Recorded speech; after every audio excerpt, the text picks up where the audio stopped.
I was with a friend yesterday and he was telling me that the one thing he likes about Tinubu is that he knows how to play politics. He understands the politics of Nigeria. In fact, he is the master of the game. And I'm like asking him, I asked him, I said, and what does that mean? What exactly does that mean? And please tell me that, that look at how Tinubu fought his way. Even APC tried to remove him, they couldn't. Everybody didn't want him. The way he fought his way and bullied his way, he fought his way through the court. He fought his way with all the scandals he was able, and that with all the scandals that was on him, he was able to wriggle his way out, and now he's the president. And I asked him again, so what does that mean? Then he said, if I cannot understand it, that means I don't understand politics. So I said, so legally speaking, because he's a lawyer, so legally speaking, you're saying that the legacy of how to become president in Nigeria is to understand that politics or election is not served a la carte. You have to grab it, you have to snatch it, and you have to run away with it. You have to bribe your way, you have to buy it, you have to... and I asked him a simple question. I said, okay, you are a lawyer, please talk to me. If democracy cannot produce the choice of the people, is that democracy? He said, no, at least Tinubu was duly elected. We went to decision, and then he has been declared by the court. The court has affirmed him. Then I asked him again, I said, you are in Plateau State. Be honest with yourself. Tinubu was declared to have had close to 300,000 votes in Plateau State, and Peter Obi 400,000. I said, be honest. Is that a true reflection of the results of Plateau State? And he said, no. I said, fine. I'm happy you said the truth here.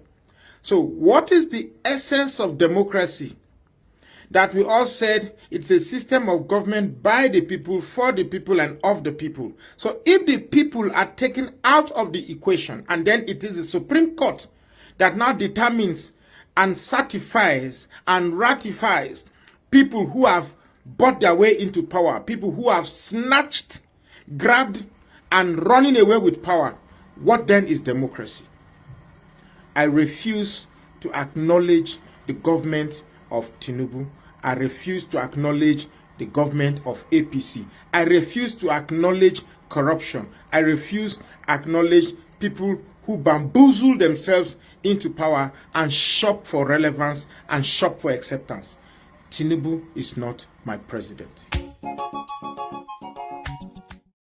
Elsewhere, the senator representing Delta North, Senator Ned Nwoko, says that civilians in Nigeria should be allowed to bear arms in self-defense, following ceaseless attacks against them by bandits and terrorists.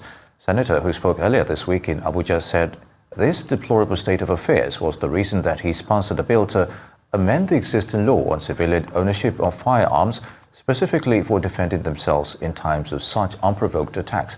Well, Senator Ned Nwoko himself joins us now on Newsday. Good to have you. Welcome to the program, Senator. Now, why are you seeking civilian firearm ownership? And can you elaborate more on the features of this bill you're proposing?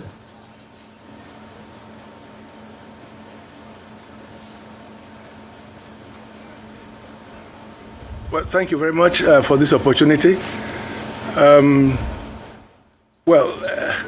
We are in crisis in Nigeria. Admittedly, nobody will tell you otherwise. There are many insecurity issues in Nigeria, and it is obvious that the police are not able to protect lives and properties as enshrined in the Constitution. The military are trying, but they're not particularly equipped as well to deal with the various, areas of crisis from the east to the west to the north. And look, we have experimented with the military and with the police the past 24 years almost, and we have not gotten anywhere in addressing security issues.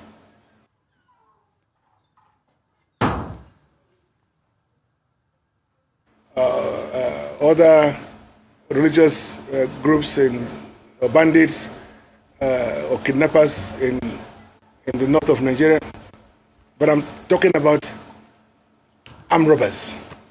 Armed robbers that are now beginning to terrorize Abuja residents. Armed robbers that are beginning to terrorize Deltans and just across the nation. So you tell me how many Nigerians will have the privilege of having police support at home. First of all, we have no national known emergency numbers where people can easily call in the event of an attack. There are just too many crises in Nigeria, and that the only way we can possibly begin to reassure the citizens that the government mean well is to enable them to defend themselves. Citizens should be able to defend themselves. At the moment, kidnappers, armed robbers can stop on any highway with just one gun or two guns, and tell everybody, 30 people, 100 people, come down and follow me, just because they have a gun. They can treat them anyhow, they can kill them. But I think that all we just need to do that enables every citizen who goes through some stages of clearance to be able to carry arms. It is done in America, it's done in some other countries. I'm not advocating that everybody and anybody should carry arms, no, but those who are capable, those who are able should be able to carry arms. And look, for you to pass the test, there's a test for you to go through, about 4 of them. One, you must be able to show that you are a member of a shooting club. There are few shooting clubs in Nigeria, but with this law, there'll be many more shooting clubs all over. In the university I've just built here, my sports university, shooting is one of the sports as a game. And so we'll be teaching people how to shoot. It's a shooting range. So I expect to have shooting ranges all over the country. Again, of course, this will create jobs, but it will mean that anybody who wants to get a license to have a gun should get a certificate from a shooting range school, number one. Number two, the king of your town should be able to confirm who you are, should be able to back you up, to write a testimonial, as it were, that they know you, they know your character, they know your family. 3, the DPO should be able to do a check on the person applying and to be able to confirm their suitability. And more importantly, we should also get from the local government chairman, who should confirm who the person is. Again, it's like a double check. And lastly, there should be a medical report from doctors. So every person who is applying should get 2 medical reports from doctors who have known them for long, who is the family doctors, that they are fit and proper to be licensed to carry guns. And so we need this to be done, to be able to enable individuals to defend themselves. The military and the police are not able to defend ordinary Nigerians. How many people, as I said before, have the privilege of having police or soldiers around them? Ordinarily, this shouldn't be the case. Why should anybody who is a senator or a governor or House of Assembly member, be have police and military people around them? It shouldn't be. We are in a crisis situation in Nigeria, and this situation requires some drastic measures. And so I just feel that the best way is to make sure that people are given the opportunity to protect themselves and their families. Just imagine armed robbers knocking on somebody's door and you are helpless, you have no arms, you have no defense. Armed robbers will knock on your door and tell you to open the door, and you'll be compelled to open the door, and before your family, they could kill you, they could rape your family, your wife, your daughters. All that has to stop. If you have a gun and they ask you to open your door, but you refuse or you shoot into the air, just shoot into the air to scare them away. They will run. They are human beings. They are not spirits. They will be Senator killed as well. Nwoko, They please know allow that me if to they interrupt insist you. in forcing their ways into your house, they could be killed. Now, please allow me to interrupt you for a brief Yes. moment. Some analysts are worried, that this plan or this bill to arm civilians could be a call to anarchy. We know that a lot of Nigerians are angry, they're frustrated. Isn't it possible that they could begin to use this arms and ammunition, to settle personal scores? Then you talked about, getting a doctor's report, getting a report from your traditional ruler. No, but this is no. Nigeria, and we know how the system works. A few naira will exchange hands, and you get all the reports even when you're not fit. So how do we plug, all those loopholes?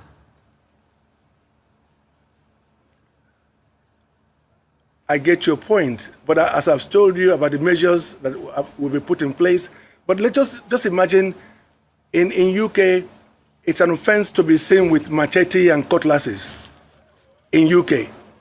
In Nigeria, it is not an offense to be seen with machete and cutlasses. People carry cutlasses and machetes everywhere in Nigeria. Do they go about killing everybody, macheting everybody because they have those weapons? No. In America, people have guns. They have licenses. Do they go about killing and settling personal scores? Look, But America has a very high look at the rate law of gun proportion, violence, the Senator number of people Nwoko. who America has a very high obviously- level of gun violence that they haven't been able to deal with. Sorry? I said America has a very high level of gun violence that they've not been able to deal with. So if Yeah, we but- add that to the yes, issues we yes, have in Nigeria, are we not making but still, America. Go ahead, I'm listening. Look, the point is that there are many more people who are. Yes, there are many more people in Nigeria who are illegally armed. So are you telling me that we should allow them to carry on being illegally armed? Whether you like it or not, there's a proliferation of arms, most of it illegally brought into the country by different groups, by armed smugglers. All I'm asking is let's legalize it, let's make it proper so you can trace who they are. Anybody who is carrying arms, you know who they are. There should be a database for everybody so we can identify who the bad guys are. So if a person is seen with a gun when without a license, you'll be able to prosecute them, deal with them as appropriate. But to say, hold on, there will be anarchy. So what is the option? Allow innocent people to be slaughtered just like chickens continuously, whilst the bad guys continue to amass arms and kill innocent people? Is that what you're saying? Have you not seen videos of innocent travelers on highways being herded like animals into the bush by kidnappers simply because they have no means of defending themselves? There are no police on site. There's no military on site. And these guys take them into the bushes and demand for money, sometimes rape them or kill them if no ransom is paid, or even use them for organs harvesting. So are you saying that we should just allow things to be the way they are because of your fear of anarchy? Nigeria is already in a state of anarchy. We are already in a state of anarchy, my sister. Senator Nwoko, if I may come in. Maybe you don't live in this country. I don't know where you live. Indeed, Senator, those are harrowing ordeals. But let me just ask this. It's one thing to propose a bill, but what about Nigerians themselves? Have you engaged them on this possibility regarding the private gun ownership? And if so, what has been their response on this prospect? On a broad base, not just beyond your constituents as well. So what has been their response on this? Look, I know. Out of every 100 people that I engage, 98% of them want to be armed. The opinion is overwhelmingly in support of this bill. And you will see also this when it comes to the floor of the Senate and House of Reps. So it is not something that I've just thought about. I've been here all my life, practically, except when I spent time in UK, studying and working. But here in Nigeria, I understand the system. I understand the people. People are angry. People are frustrated. But of course, it is not the only solution. The other solution is to make sure that the economy works. If the economy works and people are gainfully employed or doing businesses, and the police are able to protect people, the police are able to guide people, let me tell you, there will not be any need for people to be armed, as I am proposing. What is happening now is that people are desperately in need of survival. So most of these guys who are kidnappers or terrorists, as you call them, or whatever nomenclature you want to use to describe them, they are desperate. They're desperate to survive. One will not justify what they are doing that has led them into this theater of anarchy. However, if you want to change the narrative, we must look at the economy. People should be able to have access to financing. People should be able to borrow money. People should be able to live comfortably. We should be able to grow our economy from within. We should be able to think less of the dollar and think of how we can make Naira much more competitive globally. We have not really begun to address the issues of the economy. When we are able to do so, yes. Senator Nwoko, I appreciate, I appreciate the fact, that you are concerned about the safety of Nigerians, and you're trying as much as possible, to ensure that they are safe, and free from acts of terror. But then I'm wondering, really, considering how sophisticated crime and criminality has become in Nigeria, how do you fight a bomb with a gun? Now the criminals, they go about with explosives, they set houses on fire, they slaughter people. So instead of, arming Nigerians or putting more arms out there when we already have a large number, of illegal arms out there, what about strengthening our security forces, their response time, their intelligence gathering, state policing? What about those other options? I'd like your thoughts on those. What options? I've not been here in the past 24 years. Didn't hear what I said. 24 years, we spent so much money buying weapons, buying arms, buying bombs, buying warplanes to destroy Boko Haram, to destroy the bandits, to destroy IPOB. Have they been destroyed? Instead, they're getting stronger by the day. So, I'm actually perplexed at your questions, because maybe you're just asking for the sake of asking. But if you really understand and experience Nigeria the way I have experienced it, look, have you ever experienced any, have you ever been attacked by or kidnapped? Or somebody who has been a victim? You will not be speaking the way you are speaking. In fact, you'll be championing what I am proposing and make sure that it is either we're all armed, or we address the economy of Nigeria, we address the issues of insecurity, right. we address the issue. There are so many issues. What we need indeed, Senator, Nigeria is actually for the Senate. Very good, Senator. If I may just come in. Create a platform. Yes. Just 1 second, please. Okay. We need to create a platform organized by the Senate for Nigerians to have a dialogue.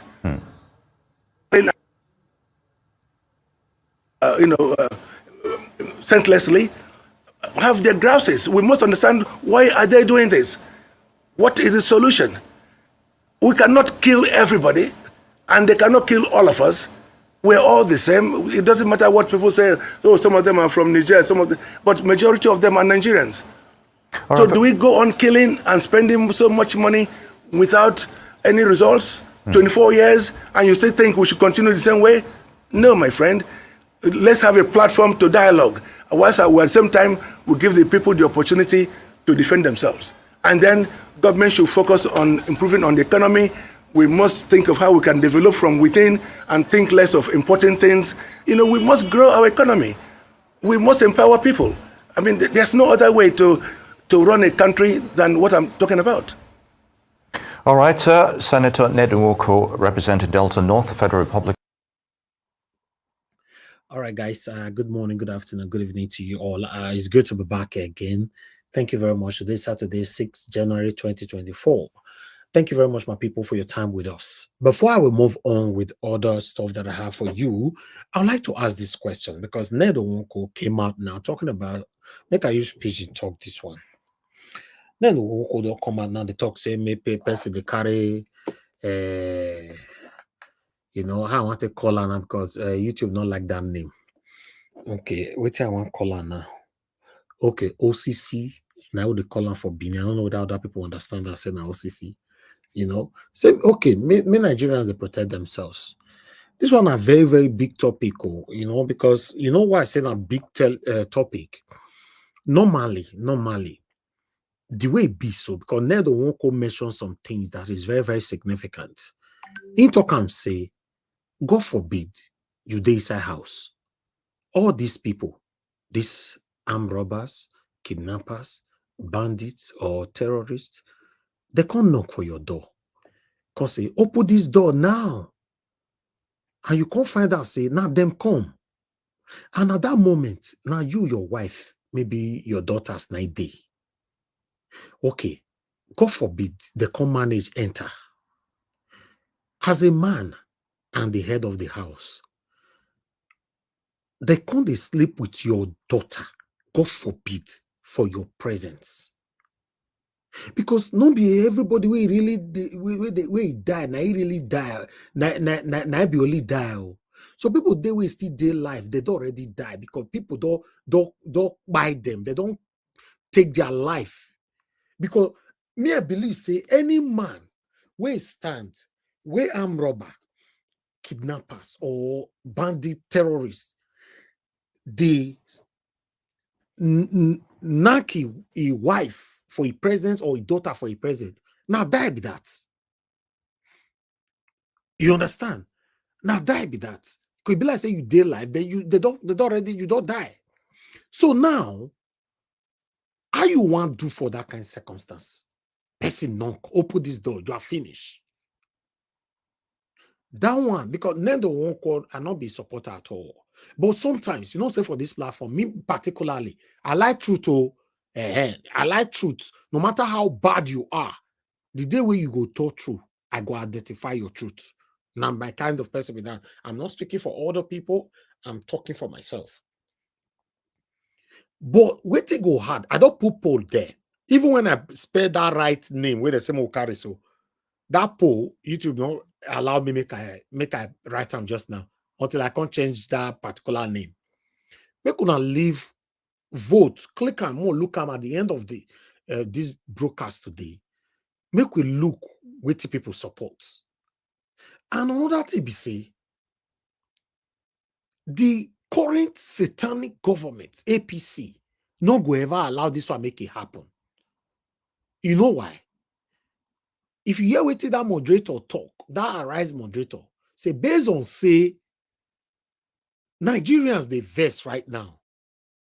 So based on that, these satanic APC people not go let this one work. Although they don't work on APC now, right? Yeah.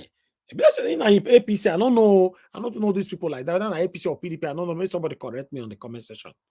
Regardless of what, someone like Tinubu, for example, not go let this one happen. Someone like Mahmoud Yakubu not go let this one happen. Someone like CJ not go let this one happen. Okay, now PDP. Okay, thank you. You know why they not go let this kind of thing happen? Because when your mind not clean, how you take reach power, fear of this kind of suggestion, it will scare you. You can say, no, Mona, no let them start them. Wait till they talk so. Never. No approve them. Huh? You want me you approve me they can't come and so rock? Or you want me you approve me they can't come my house? No, never. You don't go approve. Because normally, with the situation we find ourselves in Nigeria right now, they suppose do that thing, may everybody for be on the safe side. You don't feel they drive, they go. Another car, your drive, come from another corner, block your car. Say, everybody, calm down. They'll carry all everybody, enter their own car, drive you, come out. The one where they go buy, they go buy. The one where they go sleep with, the women they'll sleep with them. Or you as a man or a woman, you they listen to me now. Maybe you and your mama, God forbid, though, you they inside one car. All this yes smelly thing, they come cash you now for your present. Then they do the thing with your mama. How you go feel? Because now make me talk on and say, not the only people who don't buy, that be the definition of say buy. People they will still their life where people don't already buy. Whenever they think about what happen for their presence, they are already psychologically affected forever. For me, I don't know what people go talk about this one later on, but for the first time, I'm seeing a politician. I don't know whether another person don't talk about, but for me, for the first time, I'm seeing a politician coming out on the national TV, can suggest this thing. But the unfortunate part of it is say APC people don't go let this one happen because their hands not clean. And I still like the fact when the moderator they ask Ned the Nwoko say, hey, they feel can carry another, they use and they buy themselves and all that, blah, blah, blah. Ned the Nwoko can reply, say, for Nigeria, carry cutlass is allowed. Carry hammer, knife is allowed. But UK, no, it's not allowed. But how many people don't use cutlass, knife, just they buy people, they go for Nigeria? And that one not true. Nobody just carry a cutlass now. You say, hey, man, they buy everybody, why I see for street, they go now. Because the way Nigeria take critical right now, my people, it be as a ghetto. That's why I say I'm rich. Good morning, good afternoon, good evening to every one of you, my people. I appreciate you all for your time with us today. Mother for all, Mommy Diaspora, thank you very much, Mommy, for joining us. Good evening to you. I appreciate you always. I'm Amaka for JB. Thank you very much, Madam, for joining us. Good evening to you. Thank you, CXL Roslane. Urban Orange, say thanks for joining us. Fortress East, thank you, Willie. Thank you very much, Neil James, and many others right there. I appreciate every one of you. You know, thank you very much. I've showcased so many people already. CXL, thank you. Please just okay, tools. Thank you. That tools that go good. Maybe they carry tools, and that one go your good. Ha, be like say, Johan, Indy. You know, you be street man or you be street person. Tools. Okay. All right. So you know, thank you very much. God bless you all, my wonderful people. Love God is my strength. Thank you. Oh God, thank you very much. I appreciate you all. Michael Oganamaro. Thank you, my wonderful people. Pacha Nofe, my dear sister, I appreciate you. Sege Hoodie, thank you very much for Facebook. Thank you. Chedrak SN, thank you. Truth and Question, thank you very much. God bless you all. Emmanuel Onso, thank you, my wonderful people right there. Help us to press on the like button and help us to share as well. Let our voices go far. Saga Daddy, thank you. Vias Peters, Kate Omorose, Wisdom Lucky, thank you. Wabo Felix, Mike Akembare, Miracle B, and many others. Fighters of Kwebele is right there with us as well. Okay, my people, I'm posting out a link because we don't have much to present today. I want us to start talking on time. Remember, it's Saturday. As people join me on time, now we'll take day here or even spend time for a year. But if I wait, you know, for immediately I finish my submission, nobody there with me, I'll end the broadcast, making an verse. You know, normally I know if we're supposed to come out for weekend, you know, but since April 2022, now that they do this thing now, it's not too easy for me. If I lie to you, say I be Odunga, you know, saying I just lie now, just because of the encouragement for some of you now, by God's grace, you know, now make me they say, and by the power of God, let me say, okay, man, you keep that consistency. You know, I've posted out a link for those of you that will be joining us today. I would really do appreciate you joining us on time. You know, so but meanwhile, we have oh, thank you very much, Love God. It's my strength for the super chat already. Thanks for your continued support to this channel. I'm very, very grateful. May God bless you always, madam. All right. The same insecurity matter, you know, now one system will listen to. So, Bode George, you know, Bode George, my brother Jonathan Kiste already joined me, you know, in the quit they join me like this. Now, yeah, give us a mandate, they quit join me before. Or give us a mandate and person. I'm not sure say this moment now, so we enter this year like that. Now, like yesterday we hear from him. He never stop better and the jam of New Year finish. You know, anyway, my people, thank you very much for your time with us. But they just don't come out. Go talk about this again. He said insecurity has gone beyond control. You see, it be as it gets. Corruption has increased.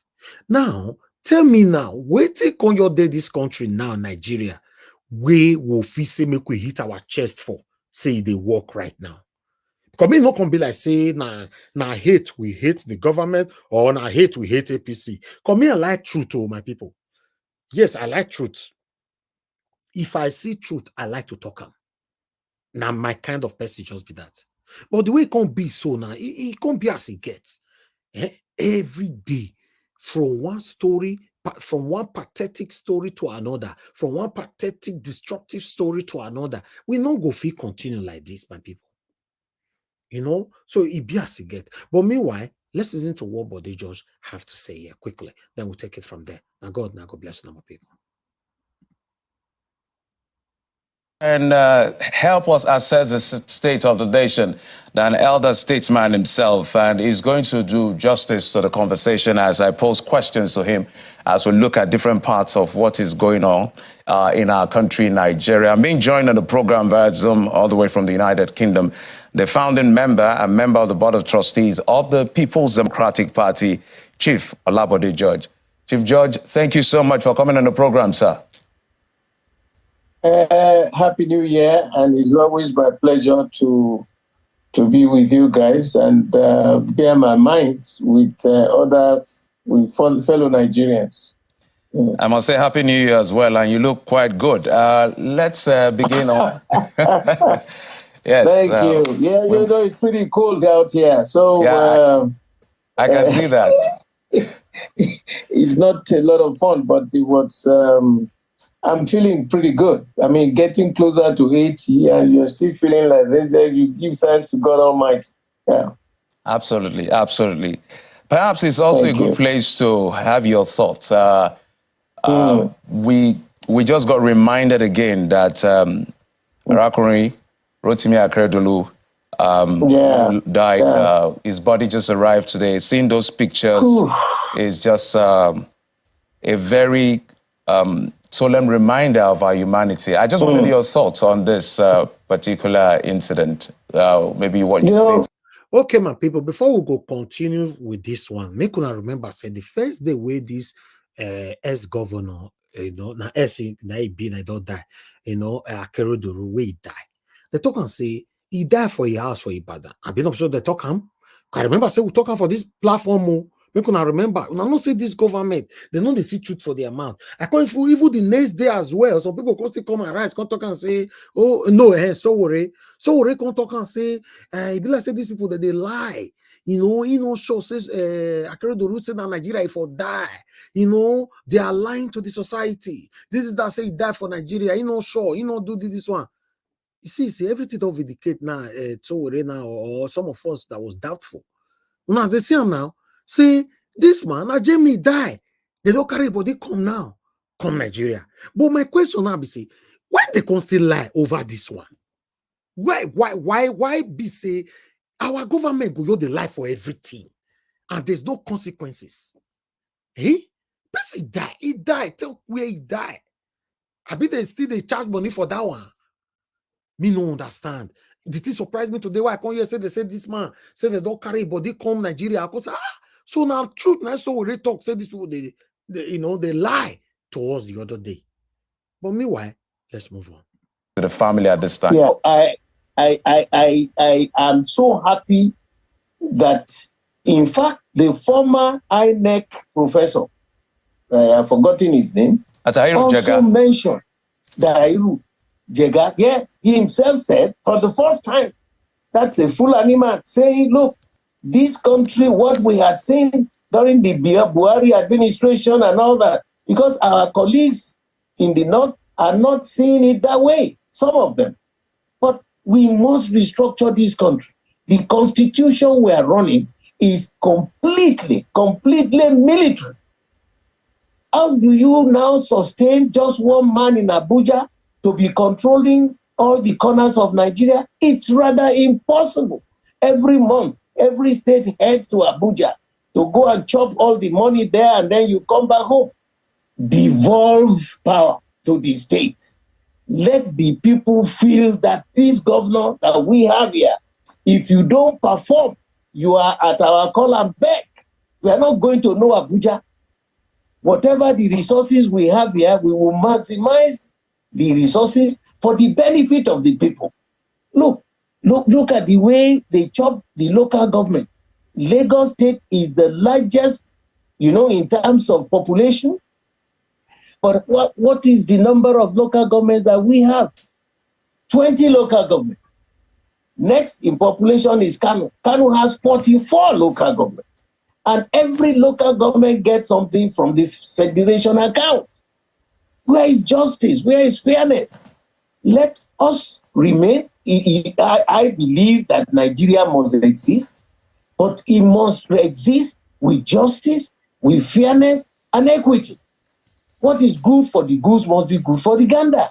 You cannot be paying lip service to it. It's irrespective of the political parties. We must restructure. We must throw away this nonsense constitution we're running. I served in the military. I was trained in the military, and you see the kind of system we have is from top to bottom. Military, you have only one boss, the chief. And if he gives you directives and you don't comply with it, you are in trouble. But in democracy, the power must come from the base upwards. That is why the way we are even doing and running all these electoral activities, totally shambolic. You look at the pre-election maneuvers, the campaigns, the movements. Then on the day of the election, all the wahala by the people voting and counting and all that, and then you disagree with the results, then maybe 7 or 3 at the appeal court, 7 at the Supreme Court, will now decide who is to be the president, who is to be the Senate president, or the senator, or the House of Rep, or governor. That doesn't sound well. What have you done with the powers of the people? The best they should do in any court of law is to send you back. Once they are satisfied that this thing didn't follow all the procedure, go back and do it again. So Chief, you see, from one step, from one mistake to another mistake, and we are aggravating and expanding the mess. So it has engulfed us now. Most of those people who are there went through court. The judiciary now decided who should be the leader of the people. Did the people really vote for him? Let the people decide. Let the will of the people be respected. You cannot continue. We can't continue like Nigeria. Look, right now in Europe, people are looking down on Nigeria.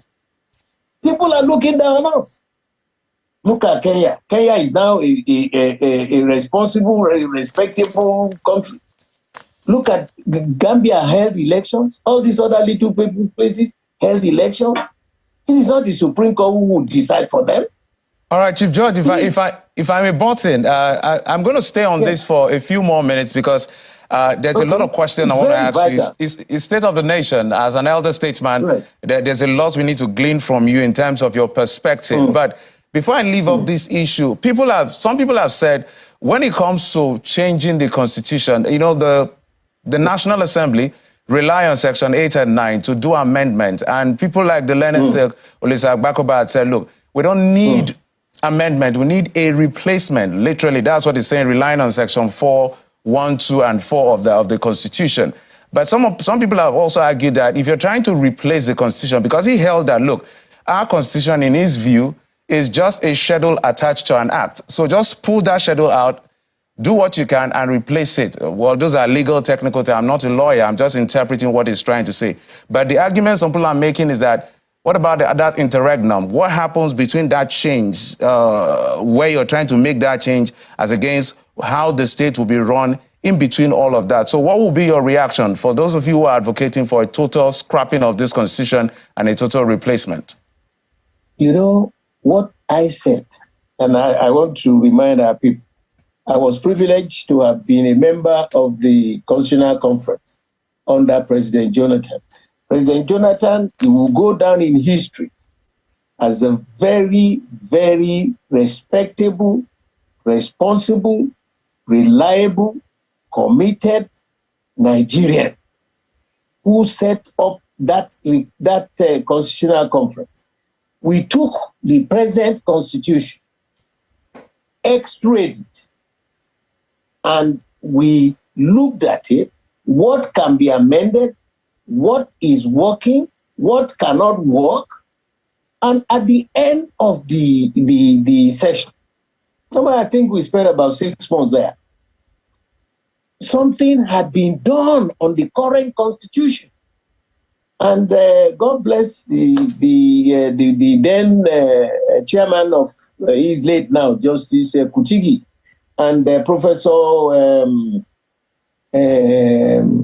was the professor from Osun State, was Abolaji.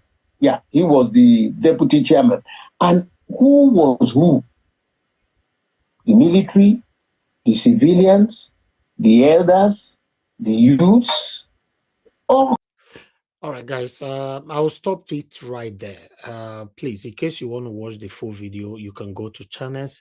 I want us to move on from here so that I can present other stuff, but I'm done with videos right now. So I'm just going to take on some articles, then we'll take it from there. Thank you very much, my people, for your time with us. Good evening to everyone. For good morning, good afternoon, good evening, depend on your own region. Stella Afeni, thank you very much for joining us. Good evening to you. Thank you very much, Madam Ellen. I can see you right there. Thanks for joining us. Good evening to you, Washington Marigay. Thanks very much, Peggy Modi. Thank you, Obejulu, and many others. Now go bless you, my people. Please help us to press on the like button, help us to share. I'd like to quickly appreciate Amaka JB. Thank you very much for the support earlier on. God bless you. Thanks for always being there. All right, guys. I'd like us to quickly take on these articles here so that we can start talking. I'd like to start with this traditional ruler first, because sometimes when we are talking about our traditional rulers or our religious leaders, some people might think that, oh, wait till all this one they talk.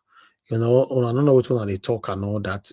Yes, the way the country is going on right now, if you are not there for the youth, I don't know.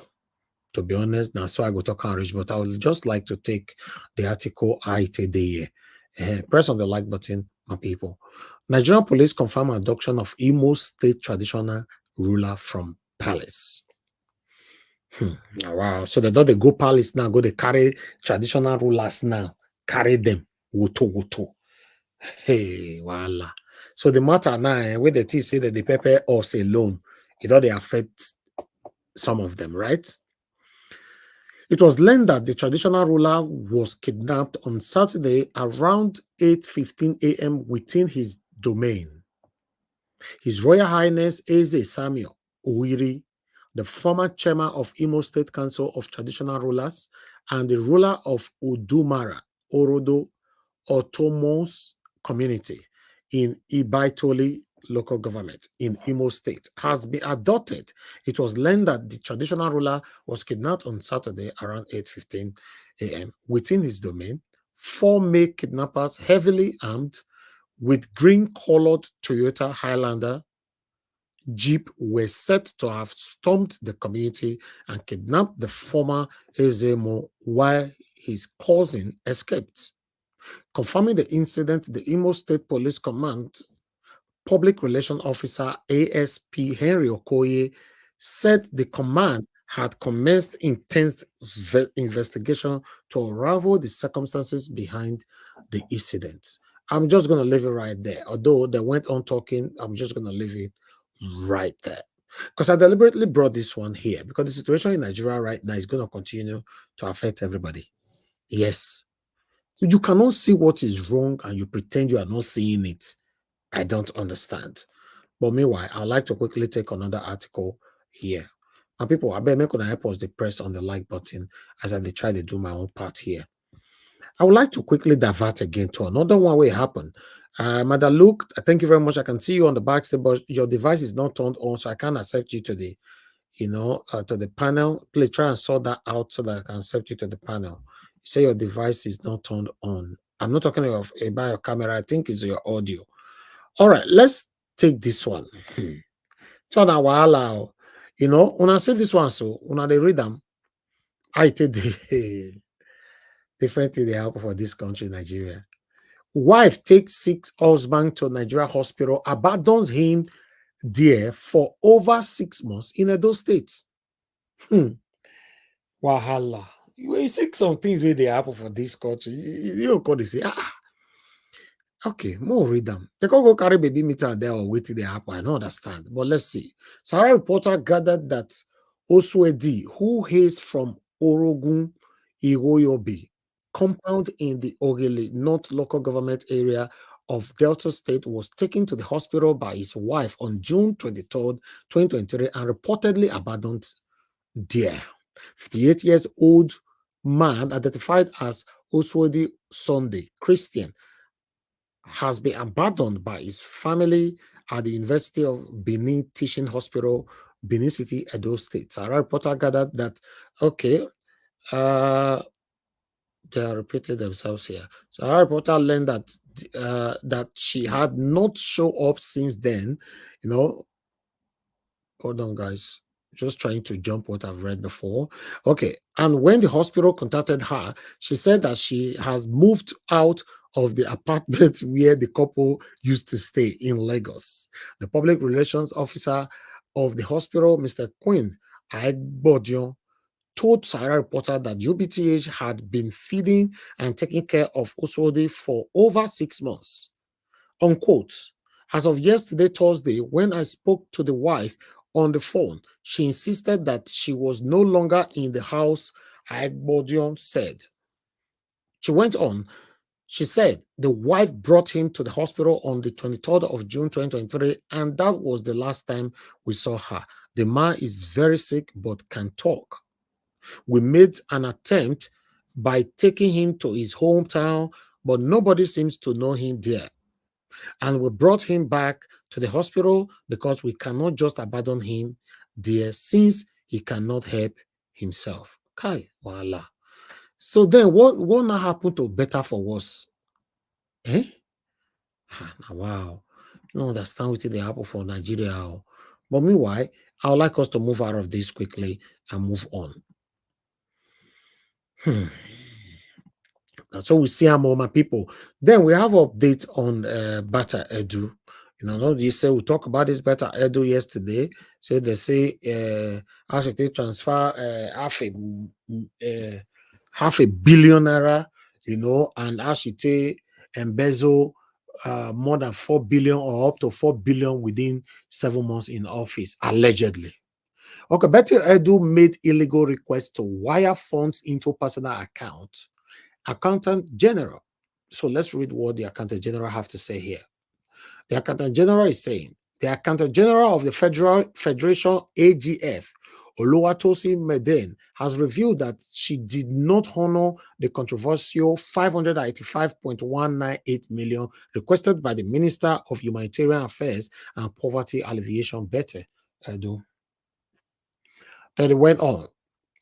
The humanitarian minister had, in a letter reference, blah, blah, blah, blah, blah, and dated December 20th, 2023, requested that the AGF transfer the money to personal account of one Oniyelu Bridget Mojisola, as the fund was meant for grant to vulnerable group in Akwa Ibom, Cross River State, Ogun, and Lagos states. So we're going to stop that right there. So there are more confessions currently going on. Everybody is seeking for a proper investigation, you know, proper persecution on this particular issue, if possible, for a prosecution. I appreciate every one of you, my people. In terms of what we have for you today, that is it. Like I said, we don't have much for you in terms of presentation today. Although that one is still much. A 1 hour presentation is a lot. But I would like us to start talking right now. I'm going to repost the link again. For those of you that want to join us, you have the opportunity to join us right now. I only have one person with me right now. So the person is going to start talking. Then we take it from there. Mr. Jonathan Kisley, it's good to have you here, sir. Thank you very much. Good evening to you. You have enough time to talk to them before have another person. I know, so you like time to talk very well. Before other people come now, I'll just say that you talk, but you don't have a limited time though. Oh, thank you. How Thank are you, you sir. doing today? I'm good, though. I'm good. Thank you, sir. Yeah, man, it's a good time. I hope that people will still come on board. Yes, They of will course. join Of us. course. Yeah, I hope so. I believe so. So thank you very much, and welcome. I want to thank everyone, especially those on the comments section and those that are listening, to us. I I wanted to talk about Bode George. Mm. But when you mention the moment you brought in this better edu thing, and then when you now mention the accountant general, the involvement or what she had, is a male or a female, I really don't know the sex. But I think it's a when you female. mentioned her name, the name of the accountant general, the moment you mentioned the accountant general, I just decided that I think I will focus on this. I'll focus more on this. What we all know the problem of Nigeria. We know that the constitution is the bane of that country, and you can't imagine a country where the president and the president alone has the power to appoint even the accountant general, even the auditor general. So you know that alone, if we're talking of fighting corruption, we have not started at all. We have not started at all. You see, the problem we have in that country is so deep.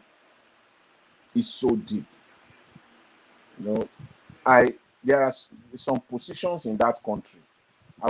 If I can recall all of them, I will try. There are some key positions in that country. One of them is the Attorney General of the Federation,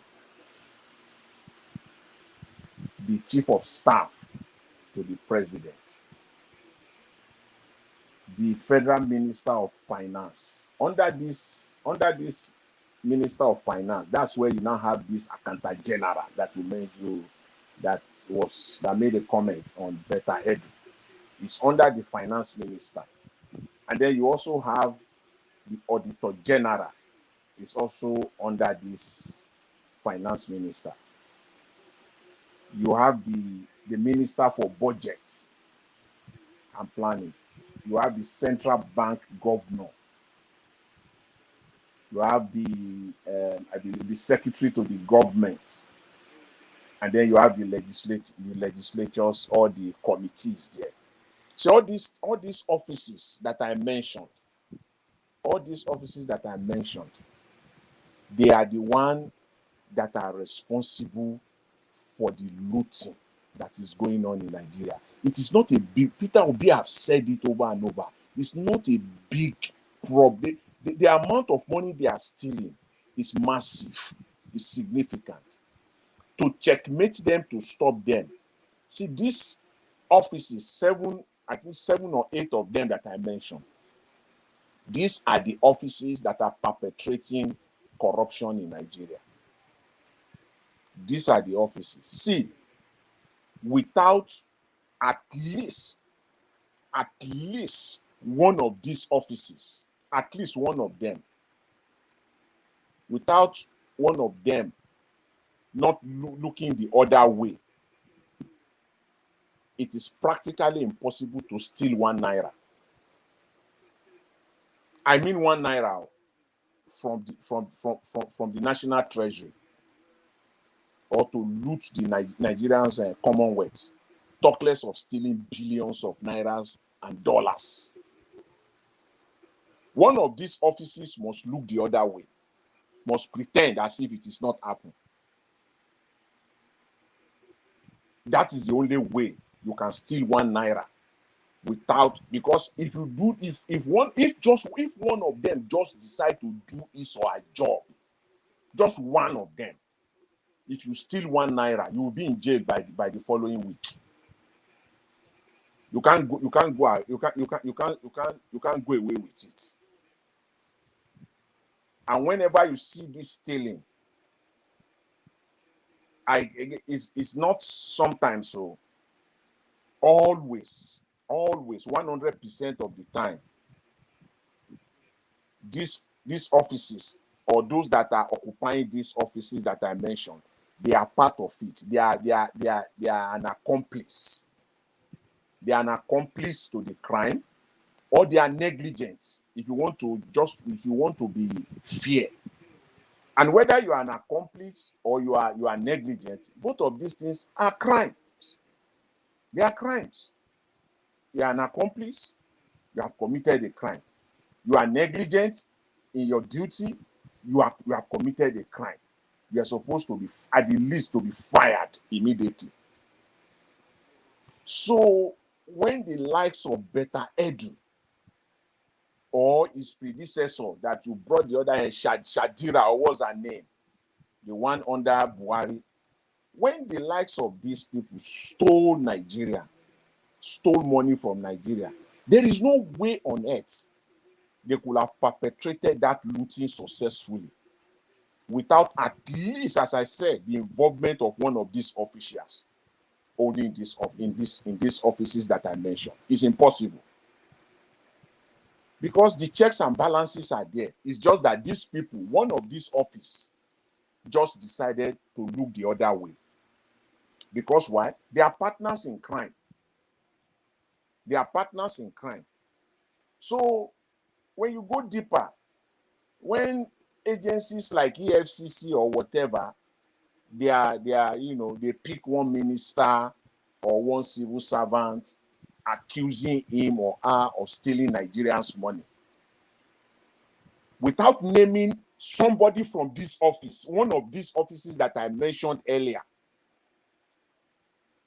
alongside that politician or that civil servant, then you know EFCC is just playing games. They are just insulting the intelligence of Nigerians.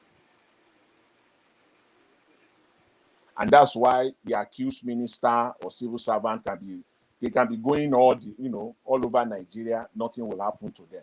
Because they know they have an accomplice. So you can't come after them alone. It's not possible. It's not possible. The question that I've been asking since the beginning of 2024, this first 1 week of 2024, is where is the money? The looting that is going on. There is money is needed in that country. You need money to fight. You need money to fight security. You need money for education. You need money for medical care. Where is this money? Where is this money that has been stolen? And since those that are responsible in letting us know where the stolen money are hidden or stockpiled, they steal this money and they go and they stockpile it somewhere. Of course, with their partners in crime. I think it is important for us to even, and I want to assume that we all know that ministers and agencies mostly take money away from the government. Why those that are supposed to look after, who are the gatekeepers, are looking the other way. And we also know that most agencies and ministries in Nigeria, they take money away from government. They are takers. They are not givers. Some are both takers and givers, which means that they take money from the government. They also bring money into the government. I'm trying to establish this looting, and I'm trying to establish today where the money is going to. Some of them take money from government. Most of them, in fact, they don't bring money in. They just take money from the government. Some of them both. They take money in, they also generate revenue. But there are also some that they only bring in money. They don't take money at all. They just bring in money. One of them is NNPC. One of such agencies. NNPC doesn't take money from government. NNPC only brings in money. Just brings in money. So where is the money? Because this 2024, no matter what, I mean, I can't stop asking that question.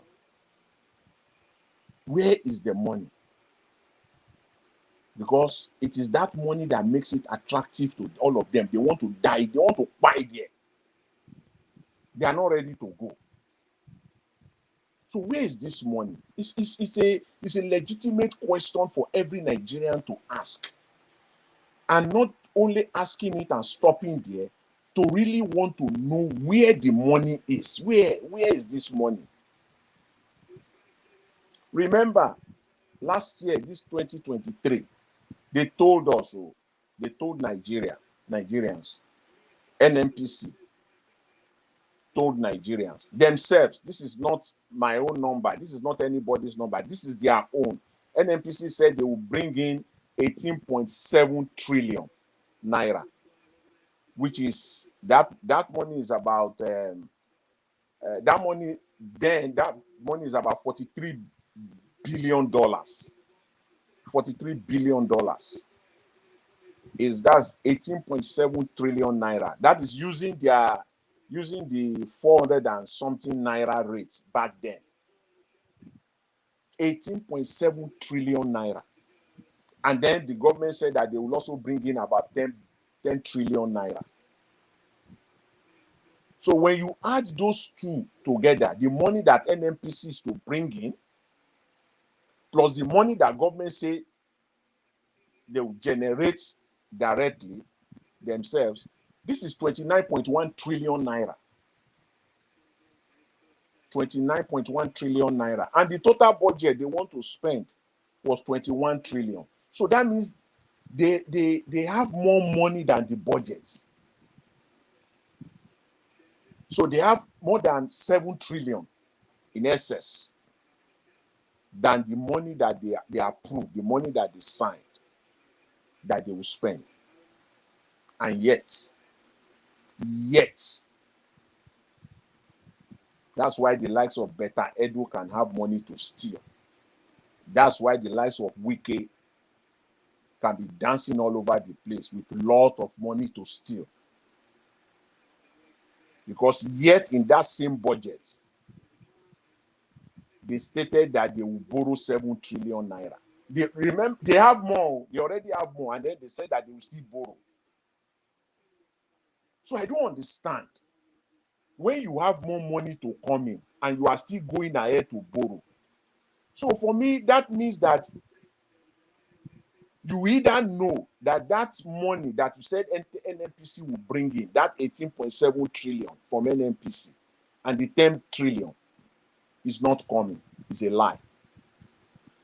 Or it is way, way, way lower than that. It's way, way, way less than what you are telling us.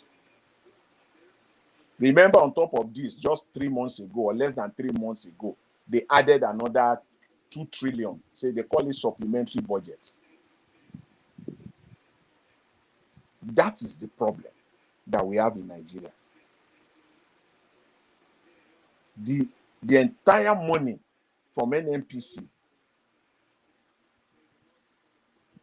that the NNPC is supposed to give to the government, the entire of that money is from the sales of crude oil. So this money that NNPC is claiming, or they claim that will come from NNPC, you know why? The money cannot come. The money can't come because NNPC has given that money, that crude oil they're supposed to sell and generate that money. NNPC has given it to the creditors of Nigeria as collateral to pay the debt of Nigeria. They have given it to them. And you know what again? They are lifting the crude oil. Those creditors, they are lifting Nigerian crude oil, in some cases 3 times more than the money that they borrowed Nigeria. That's where the Attorney General is either negligent or is an accomplice, because there is no way they can get into a deal without him knowing. No deal can go through. No deal can pass through without the Attorney General being aware. That's why I mentioned those offices earlier. So that is his own role there. The Accountant General came out now trying to defend himself or herself from this better edu loot. The same way now, the Attorney General, if NNPC is audited, he will have to come out and defend himself. How these deals, you are the one that's supposed to say, no, this deal cannot go through. How can you borrow Nigeria 3 billion and you will use it to go and lift 3 billion naira and you use it to lift $10 billion of crude oil? Who does that? So that's where the money is. I say, where is the money? That's where the money is. That's I'm where not even Nigeria. sure this lady is going to be investigated. No, I nothing bet will you, happen. Mr. Jonathan, between up to the next 3-4 days, this matter will be gone. It will just die down, Mr. Edwards. It will just die down. Because why? There is no way Better Edu can steal 1 naira. 1 naira, I said, without the finance minister being aware of it, without the accountant general being aware of it, without even, and at the end of the day, the auditor general is still there. It is impossible. On top of it all, you have the chief of staff to the president. You cannot steal 1 naira without. So all these people have received their own kickbacks.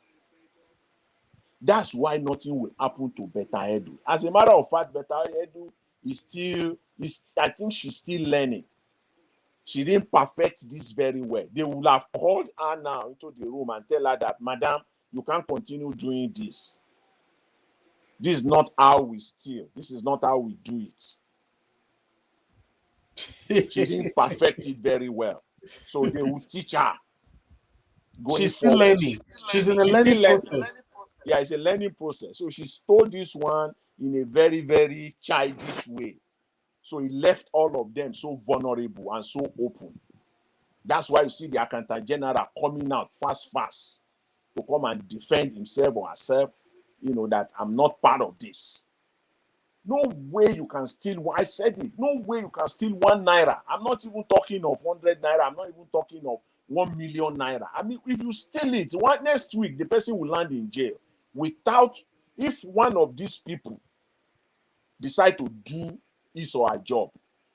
If the finance minister decide to do his or her job, that money, that document, it will die on his desk.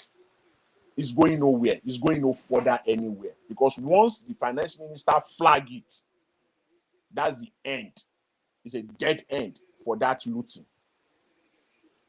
And if you have been able to work yourself through the accountant general, maybe he has collected his own kickback. That thing, when it gets to the finance minister, is dead. It's going nowhere. And if you have manipulated those people enough, you have manipulated the finance minister, you have manipulated the accountant general, the chief of staff, this document will still have to go to the president. The chief of staff will block it. It will end on his desk. It will end on his desk. That is it. So that is the looting that is going on in Nigeria. That is why nothing is going to happen. That is why NNPC will do nothing. That is why even the money, even the insecurity problem that we're seeing in central Nigeria now, nothing is going to happen. Because why? There is no money to be stolen as of the moment. As of the moment. Once there is money on the table to be stolen, you will see all of them. They will all come out. As if they are working. As if they are doing something. So, this is our problem in Nigeria. These people that I mentioned, these are the gatekeepers. The gatekeepers. They are the gatekeepers. They are the ones They are the one that's supposed to. They are the one that's supposed to be protecting Nigerian treasury. They are the ones that are supposed, in fact, to be protecting the president from being misaligned, from using mismanaging the country's resources. They're supposed to be protecting the president. See all these offices that I mentioned, they are so critical. They should know. If they are listening, they know. All these offices, they know themselves. In fact, you can narrow it down to only 5. You can't steal 1 naira in Nigeria without these people knowing about it. They have collected their own kickbacks. You must have factored their own in. That is why they have to steal a lot. That is why 1 billion naira is nothing. Because if you steal 1 billion naira, you will still, by the time all these people get their kickbacks, what is going to remain for you? So you have to steal like 20, 30, 40 billion naira. So that at the end of the day, you will still have your own. And remember, when they now start shouting, the minister have stolen 40 billion. The minister have stolen 40 billion. 40 billion is missing. No, it is not 40 billion in his pocket. Oh. It's not 40 billion in his pocket. Maybe 15 billion. Maybe 18 billion. The remaining 20, 22 billion has been distributed among these other offices. That is why they will not talk. And that is why the whole story will die. But Aedu, nothing will happen to her at the end of the day. So that's Nigeria. That's where we find ourselves right now. The story of the other story that you brought out today, the traditional ruler that was kidnapped, is still part of our problem. It's still part of the economic problem. And we still have the one where they say make people they carry tools, the waka. Yes, they are all still there. It's not going. In fact, this problem is going to continue. We are going to see more of this in 2024. This kidnapping is. And then you show a video the other day when one guy was saying that if things does not change, they will start carrying guns. That yes, if there's no, I think was it yesterday or the other day that if things doesn't change, they will start to carry 3 days guns. ago. Yeah, he said they will start to carry guns, and that will happen. That will happen. This kidnapping is not going to abate. I think it's going to get worse and worse. If they can have the audacity now to kidnap a traditional ruler, then you know that we're going nowhere in Nigeria. But for me, I don't really, these traditional rulers, I really don't at the local level. You see the roles that those offices are playing at the federal level. Those ministers, those that accountant general, those auditor general, chief, all those people, is the same role that those traditional rulers are playing at the local level. They are complicit also. So I really don't feel for them because they are part of our problems in Nigeria. If they, not all of them, not all the traditional rulers, but most of them, they are part of our problems, majorly in Nigeria, and everybody is going to collect. There is no exception. Whether you are when the chips are down, in fact, the traditional rulers, they are the ones that are closer to the people. In fact, they will collect first. Most of them will collect first. And then let me dwell on Bode George. What Bode just said with the video clip the interview that you showed, Bode George. Yes. Bode George, he spoke well, fine. But the issue I have with him is that given the opportunity, will Bode George, as of today, is he still ready to contest in any election in Nigeria, to run for any election in Nigeria, if given the opportunity today, without those things that he's asking for or that he's agitating for? Those things are in place. if those things are in place, will it still? That's my. And again, when did he come up with this position? When did he arrive at this position? Is it now or before the election? At what point? So that these politicians, they can talk and talk and talk. Once it's 2026 now, next year they will start politicking, and then they will, politicking, looking for their own candidate, and then again they will say when they get there, they will not change it, and that's all lie. This is the time for them to come out and work together. So when they are talking, the PDP, they are talking about merging together, forming a coalition and anything. That's not where the effort should be. The effort should be at achieving those things that he was talking about. Mr. Jonathan, what can you say about this one on the screen? Mr. Elvis, 1 second. You see this thing that you just put here? I think I saw this. I think I sent it. I saw this thing yesterday. See, this is a serious matter. This headline, this one here is a serious matter. You know what is going on there? If you know what is going on here, this thing is that, in fact, I think I was saying something to that effect earlier. That the NNPC gets money, but we don't see the money. NNPC told us that they will get 43 billion, they will bring 43 billion. You see this thing that is here, that NNPC money, the 43 billion last year, and about 49 billion in this year, 2024, that they said they will bring. Then ask the common sense question.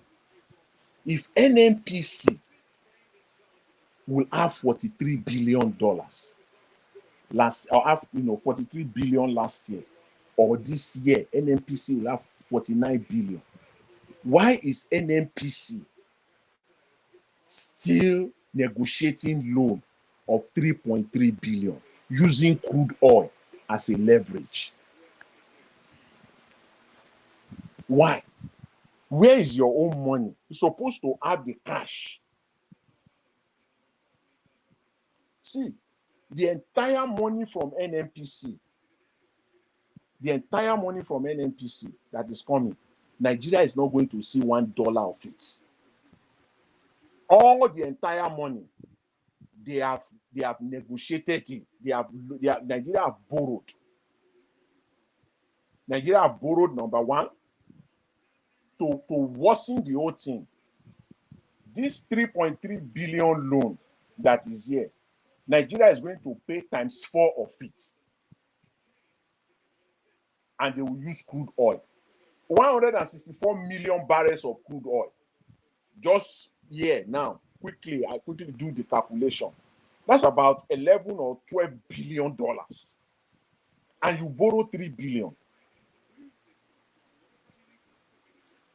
Can you see that?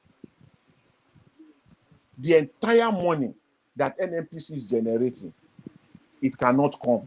We are not going to see the money. Nigeria will not see the money. You can see that the country is technically bankrupt. The entire money cannot come from NNPC, because this money, mostly in US dollar, is being used. The entire money is being used as a leverage to creditors, as collaterals. And you know what? What is worse still again? They are lifting the crude oil.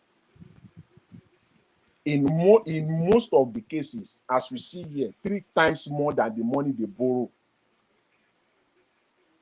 Nigeria.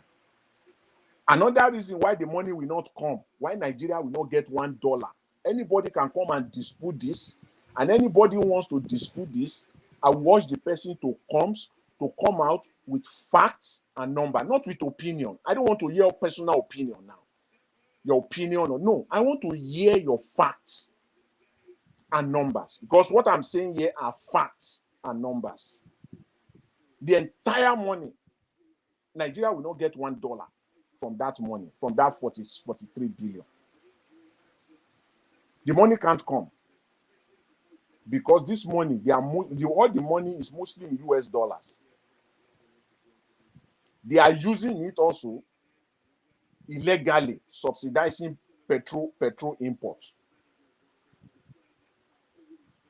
They are using it to subsidize petrol import. They are using it as collateral for the debt. So and when they say Nigeria has 1.6 billion barrels per day, see, when they go and borrow 3 billion now, that 3 billion that they borrow, and the creditor said is going to lift crude oil to cover his loan, he has deducted that 1.6 billion. It is from that 1.6 billion. It's not that Nigeria is going to lift another extra. It is from that they deplete it. They are reducing that daily allocation. They are taking from that daily allocation. Please, people, get it right. Let it sink in. It is not that the 1.6 million barrels is separate. No. It is from that 1.6 million barrels that they are taking from to cover this loan. Nigeria will pay 11. See, you know why the Naira will keep falling, Mr. Elvis? Hello? Yeah. Yeah, I'm hearing. You know why the Naira will keep falling like pure water? Why the Naira will keep falling like pure water? Part of the dollar to NNPC that's supposed to come to NNPC from the sale of crude oil normally is the money that they should be using on a regular basis, maybe on a monthly basis or bi-monthly basis, to support the Naira, to keep the Naira stable. The money is not going to fall from heaven. That money from the sale of crude oil, there is no any other source where the money will come from. No, not in this life as a country. That money, the only way you can get the money again is to go and borrow it. And this is the money. The one you just show now, that's what they want to use the money for. They will use this money to support the Naira. They are so desperate. That money that NNPC is supposed to be getting from the sale of crude oil, it is from it they will take part of it to be supporting the Naira on an interval basis to keep the Naira stable. They will keep the Naira stable and to keep the Naira from dropping on a daily basis. NNPC doesn't even have 2 billion, 3 billion Naira to remit to Central Bank of Nigeria so that Central Bank can support the Naira. NNPC doesn't have it.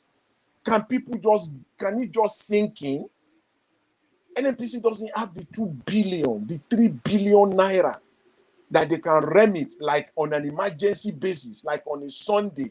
The governor of the Central Bank get in touch with NNPC and they got in touch with the relevant offices within the government and they get the cash ready to support Naira by Monday morning. They don't have it.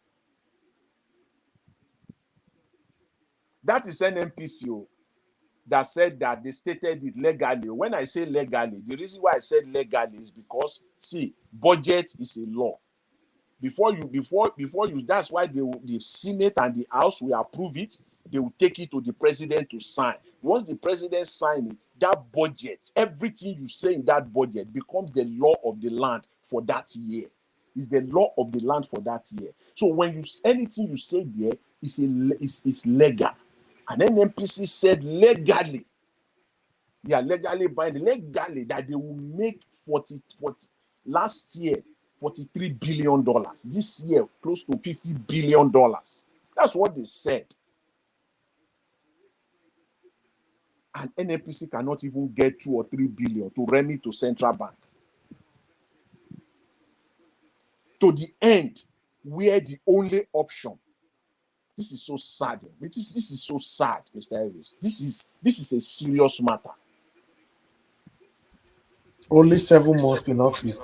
Only 7 months in office. That is the reason why, to this end, the only option available to the desperate Nigerian government. They are so desperate now.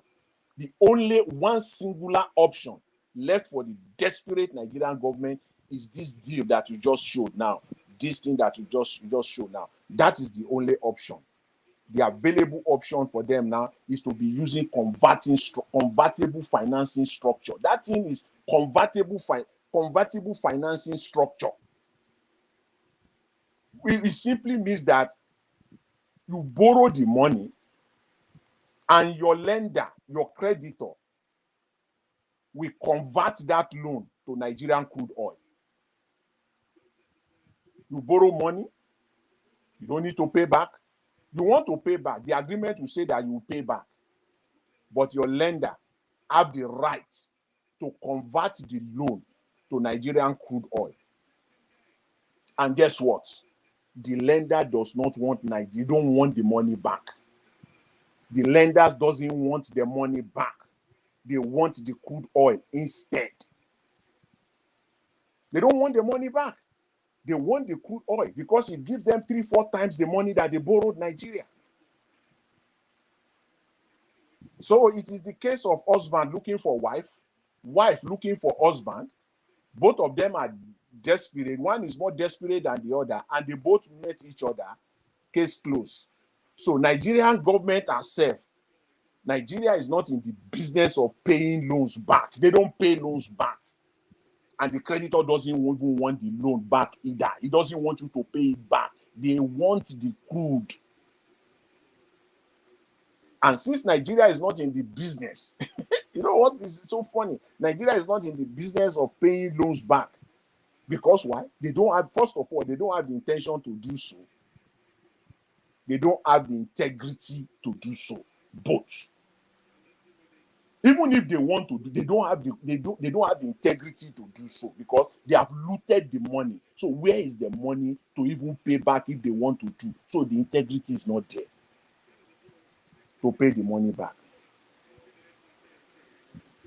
So once they sign the loan, like this one that you presented now, once they sign the loan, they sign the document, and the money is released to the Nigerian government, the crude oil lifting starts. The party begins.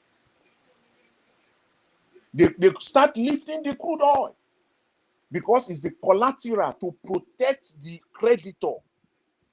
It's the collateral to protect the creditor because the creditor, this is the argument here.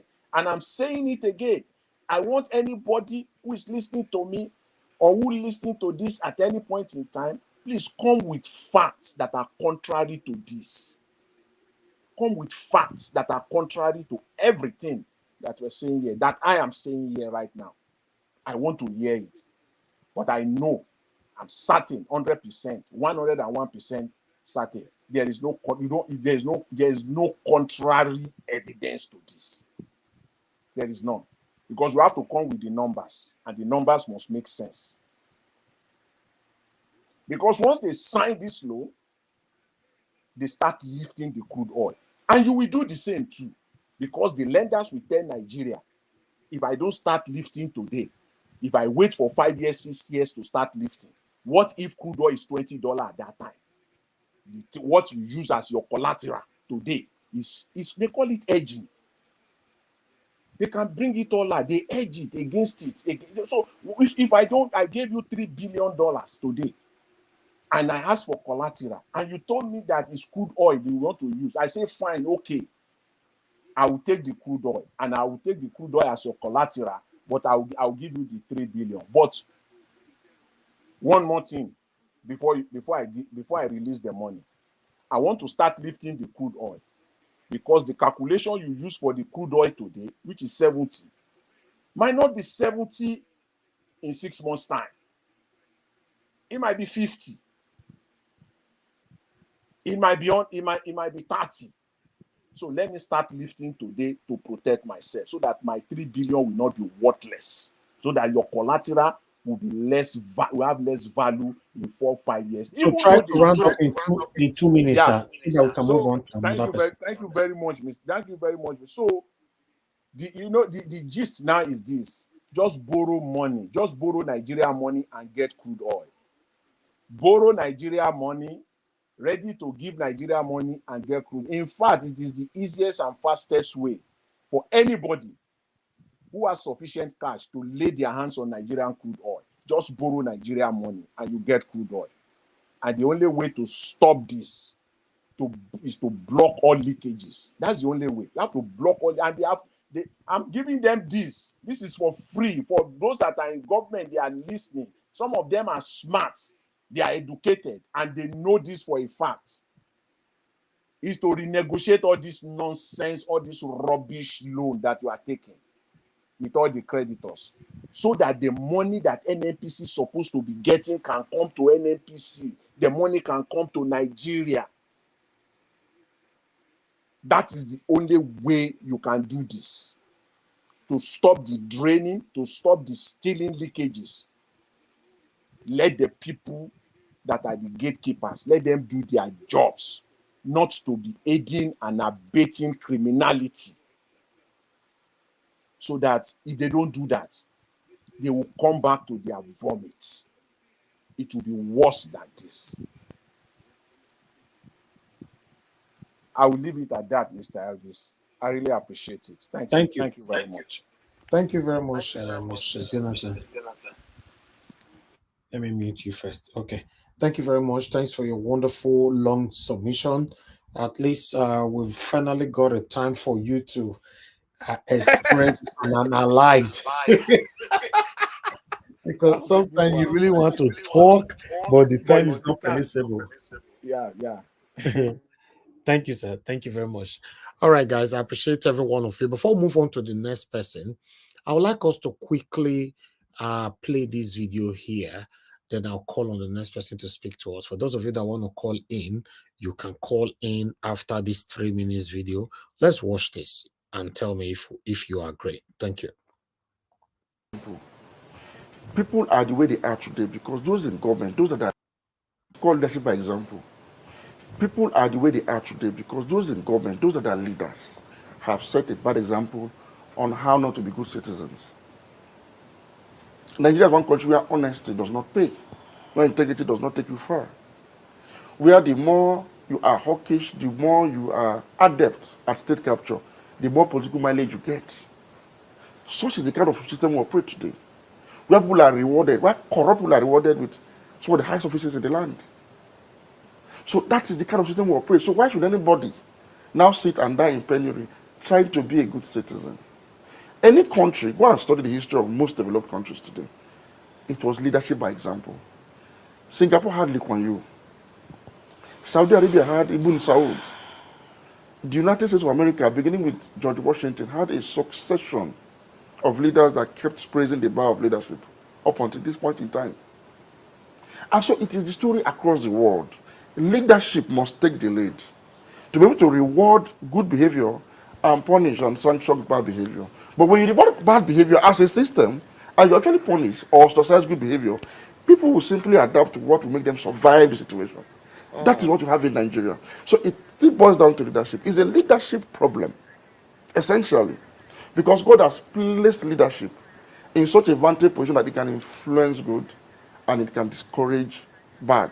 But when leadership now influences bad behavior and rewards it, so how are you going to now explain people that have chosen to remain good and die in penury?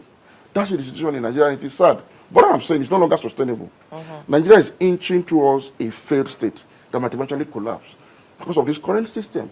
And there comes a time in the life of every nation when leaders sit down and say, okay, we've had enough. We've had our fill from the common till. But can we now begin to do the right things? I'm sorry, I must interrupt you. This is a critical question. The political class, are they willing to do what you've just described? Well, because it sounds like you're asking them to commit class suicide. It is their interest. It is in the interest of their own self-preservation to do that now, because Nigeria can no longer sustain their profligacy. Otherwise, if they continue on this path, they will become victims of the seeds of destruction they are sowing through bad leadership. We're getting to that point. So as analysts, we're like ancient prophets that are warning kings to say, look, doom and destruction is coming because of your iniquity. So the iniquity of our leaders today is going to bring destruction upon us that will consume them first, probably. I don't know why they are not saying it, because they're actually behaving like drunken sailors aboard a sinking ship. So they do not understand that the ship is sinking. The ship is sinking. And the question is this: for how long will those on board watch their drunken sailors allow their ships to sink without taking Control of the ship themselves. Exactly. All right. Thank you very much, my people. I appreciate you all. Okay, since we don't have a caller right now, I'll just wait 10 seconds for somebody to call in. If not, I'll call on the next person on the panel. I'll go for Madam Luke next. So 10 seconds. Please, guys, press on the like button. It's very, very important for us. I can see the likes that we have today. Because it's weekend, our visibility is even low. The lights is low. Everything about today is low. What's happening? Anyway, that is fine. Okay, nobody's calling in right now. Madam Luke, it's good to have you on the panel. Madam, thank you very much. Happy weekend to you. Good evening to you. Please talk to us. Happy weekend to you, Niger Watch. Thank Dear you. panelists, no matter how we have a skeletal crew today, and also the commentators, it's okay. Sometimes it happens like that, especially if you've expended a lot of energy throughout this week, and we have expended. I mean, the house was rocking throughout the week. So it's good for everybody to go and recoup and recharge and come back, and so we can be renewed. So that is Exactly. fine. Exactly. I was having a little problem with my mic a little while ago, but I'm happy I was able to fix that. Yeah. So going back to the topic today, well, we're still on this corruption issue, and I was thinking throughout yesterday, and I'm like, we have talked and talked and talked. What is the way forward? I don't know if and also I see you put up a poll up there about the gun control and all that. I know you probably would address that at a later time. So I don't know that is open for discussion too. Yes, of course. It's Okay. open for discussion. Yeah. Okay, good. So starting with what we have on the screen here, the insecurity has gone beyond control under Tinubu. My dear Bode George, this is the man that said he was going to leave Nigeria after if Tinubu becomes president. Exactly. For I am happy that he did not leave.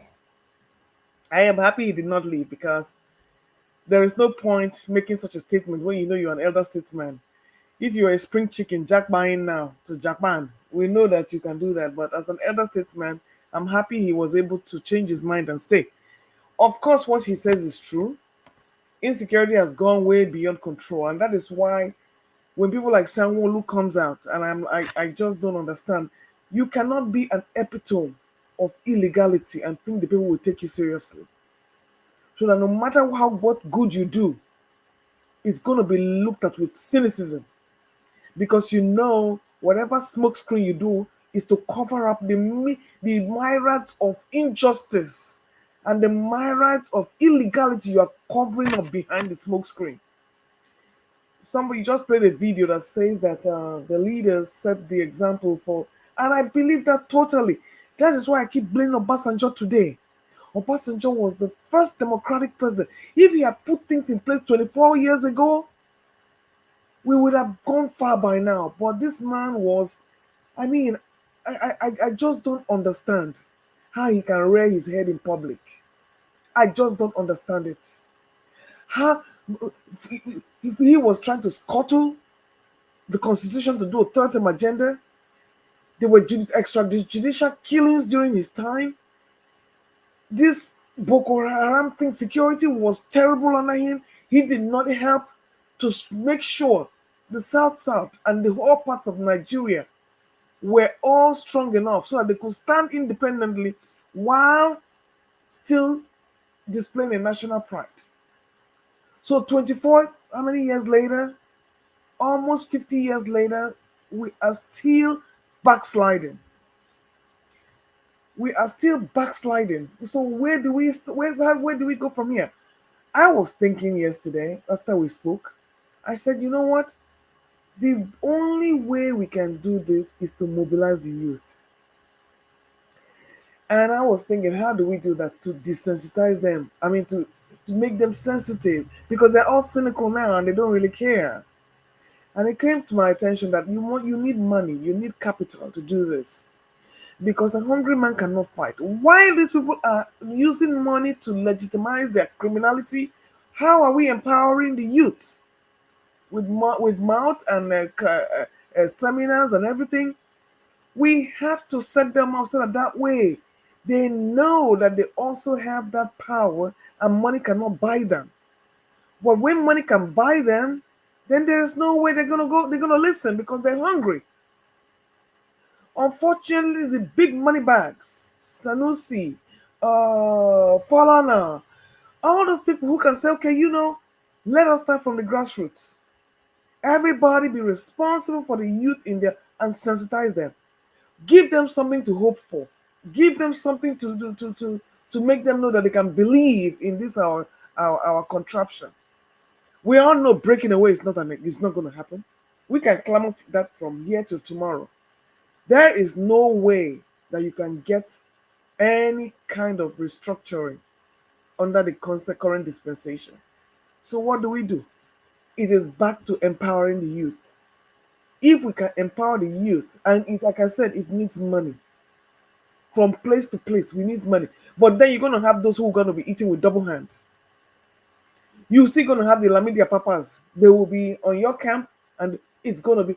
But we would have to be able to get the numbers. If we can have somewhere like where you have a Malema, look at all his followers. That man fills the whole stadium. And those are people that are true to the cause. And that is because there is empowerment. And people have self-pride. How do we instill pride in our youth? How are we going to do that? Because that is the only way we can take back this country. Now, going back to that gun control thing. If I don't know how that's going to work. You are dealing with a lawless society where you cannot even regulate gun control. The criminals already have all the guns. My question to the panel: if the people do the work, what is the job of the security agents? What is the job of the security agents? So now people who are not even trained to use guns will now have guns everywhere. And then they talk of the gun safety in the homes. When guns are everywhere, children are all over the place. I voted no. I simply voted no. Because I would have even preferred to set up a special vigilante. But the governors should be on board. They should have a special security unit. But for every Tom, Dick, and Harry to carry gun on the streets, that's the recipe for disaster. That's where we're going to degenerate into total anarchy.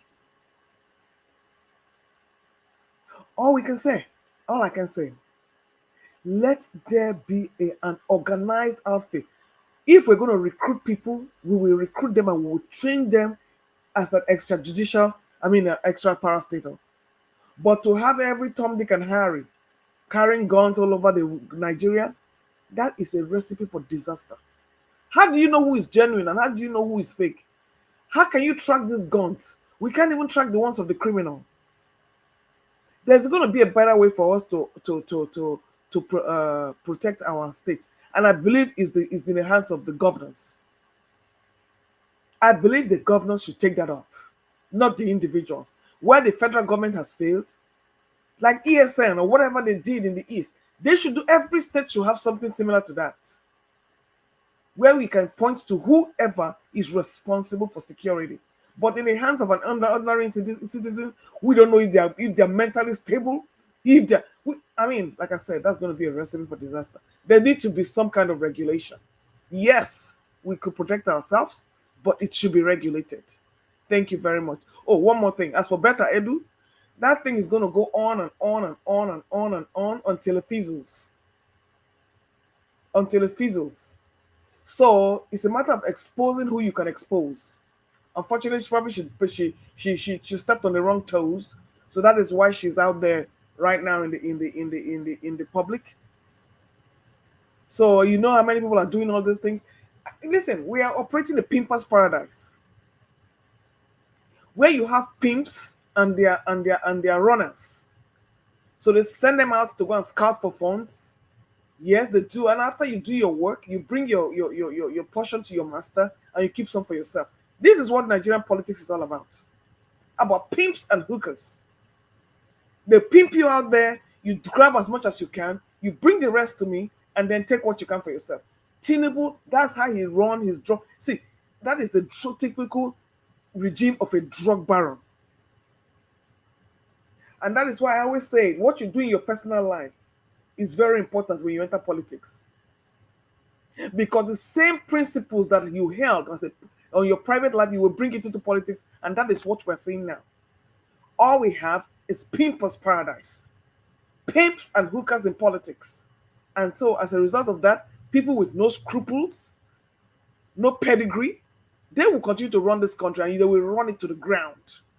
Illegality can never fight illegality. And anytime they do anything to impress you, you know they've done 10 times worse behind the screen. And that is what bothers me. Thank you very much. All right, Mother Luke, may God bless you. Thank you very much for your wonderful submission. All right, we have somebody on the phone. Madam, law of God is my strength. Thanks for calling in. Thank you very much, ma'am. Please talk to us. Good evening. Thank you very much. Thank you. Thank you. Good evening, everybody on the platform, comment section. Good evening, GYYYS. Good evening, Mommy Diaspora, everybody on the back scene. And I want to say good evening to Madam Luke and Mr. Jonathan. And I want to say thank you for every one of us is putting in for this great cause until we get our country back. Thank you. I will start with the gun issue. Oh, before I start, please, I want to talk about the man that did the operation. What's his name, please? I forget his name. What's his name? Mr. Joseph Orji. Mr. Joseph Orji. I want to pray for you that the Lord has already healed you. Because at the cross, by the stripe of Yeshua, we are healed. So you are healed already. Don't worry. Amen. Healing is done for you in Christ. So you are healed. You will come back and join us here in Jesus' name. Amen. So I want to start on the gun issue. I will say that it is very wrong for this man to come out and start talking about gun. Hey, Nigeria, we want to start with gun. When even some people have gone, they are not even telling the government they have, and they are using it to create disaster problem in our country. And they are looking into people having gone. Just forget it. Husband will finish wife. Wife will finish husband. Brother will finish brother. You know, the way it is very, very wrong. The best thing they should do is how to do security. They should return police back to every region. Because you cannot tell somebody from Abuja, somebody from Sokoto to come to south or southeast to come and watch the place. They don't know the people around. They will not know those people who are foreign to that place. So what we are looking at, they should come together. We should all come together and change this constitution so that we can give autonomy to the police so that they can start working as in their state. If you are from Edo State, you work in Edo State. If you are from Delta, if you are from the East, you work in your state. You will be able to know people. All this one they are talking about gun is in a way to come and scatter people, to come and start. People will now take it in their own hand. Look at what is happening in America. You see neighbor find somebody that maybe shout or play music. So for me, I'm against it. I'm against it. It will not work. It will not work. Please, they should not do that because Nigeria is not safe now. If they think about gun, it's going to be a big issue for us. Please, they should hold it and do the right thing. Number two, I want to talk about the woman who left her husband in the hospital. And I'm going to look at it in both sides. And Nigeria, which I don't know because I heard that man's age. I think you call his age. I don't know. What is the man's age? I think it was. I think you said.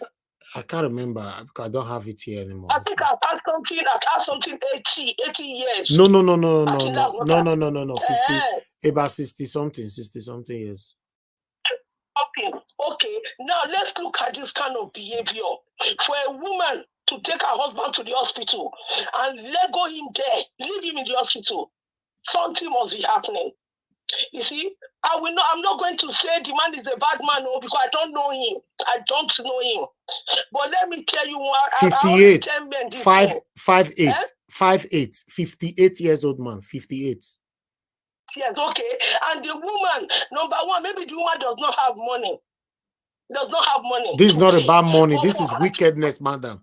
You cannot abandon your husband in the hospital for 6 months. It's not money. We shouldn't go there. Let me explain. Let me finish. What I'm saying now, for the woman, yeah, that's where I'm coming to. For the woman to leave her husband in that hospital for 6 months and she did not look back, she's a very wicked person.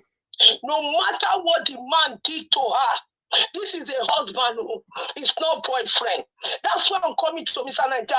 Mr. Naija, that's why I'm coming to. No, you shouldn't have mentioned money at all. She packed out of the house. Both of them were leaving. She moved out of that house. She left her husband in the hospital for 6 months. It doesn't have anything to do with money. It's satanic. It's a wickedness.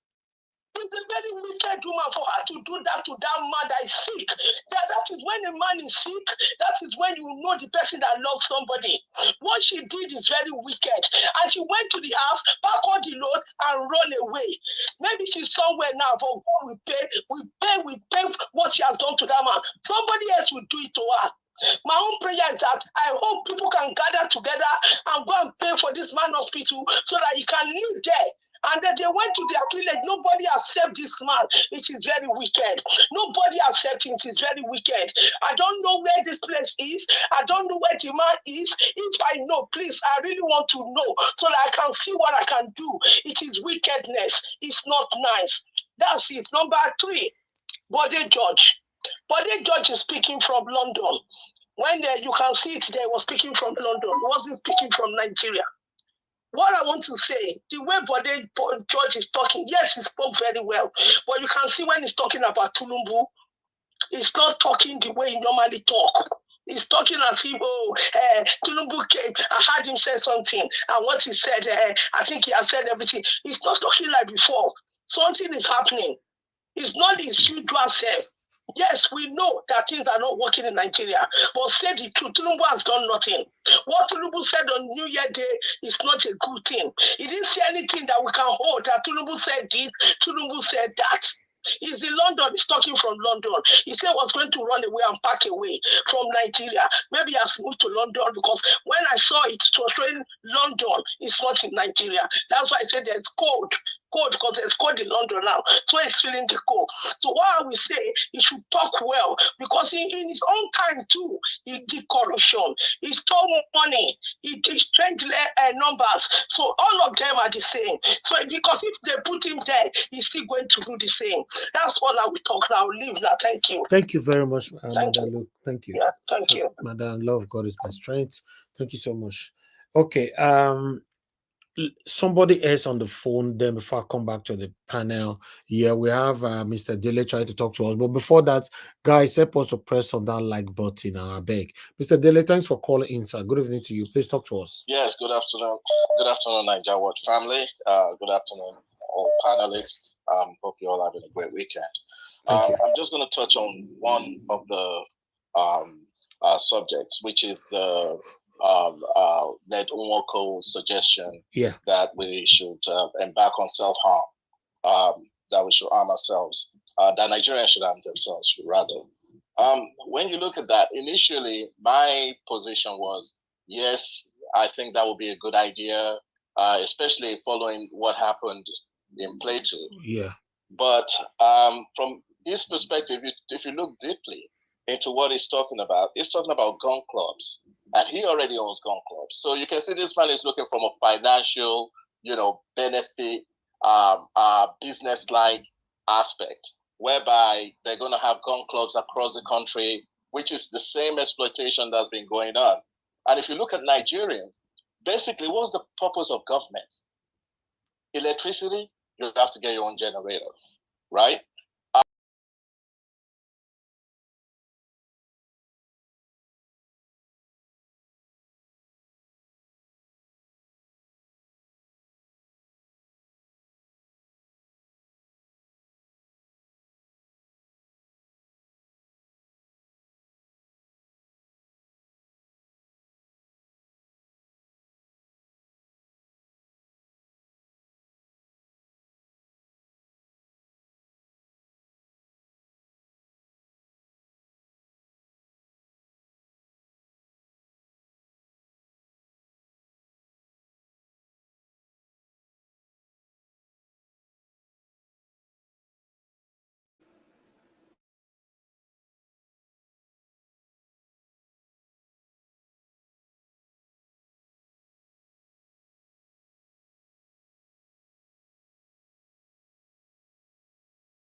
anyway, amongst all the topics that's been discussed. The one about the Bode Judge, we've heard that before. A lot of people have said the same thing. The constitution has to change. Even you have said it yourself when you brought that gentleman onto your program. Yes, we know that. But the question is the path to achieving that. That's where we have issues. It's going to be difficult, and there's no solution yet. But anyway, that's all I have to say. Thank you. Thank I hope you guys have a great weekend. Thank you, sir. Thank you very much, Mr. Dele. Yeah. Thank you. All right. Thank you very much, my brother Gingerbread Martins, for calling in. Talk to us. Good evening to you. Sir Elvis, good evening, sir. How you doing? Yeah, we're good. Thank you. Yeah, thank you. I just wanted to make a contribution with regards to the insecurity in the country and the recommendation for the citizens to arm themselves. I support that idea because I believe that the government of Nigeria are responsible for the killing of Nigerians. Therefore, are you hearing me, sir? Yes, I'm hearing you. Somebody say no sound. Can you guys hear us? I can hear you properly. We can hear you.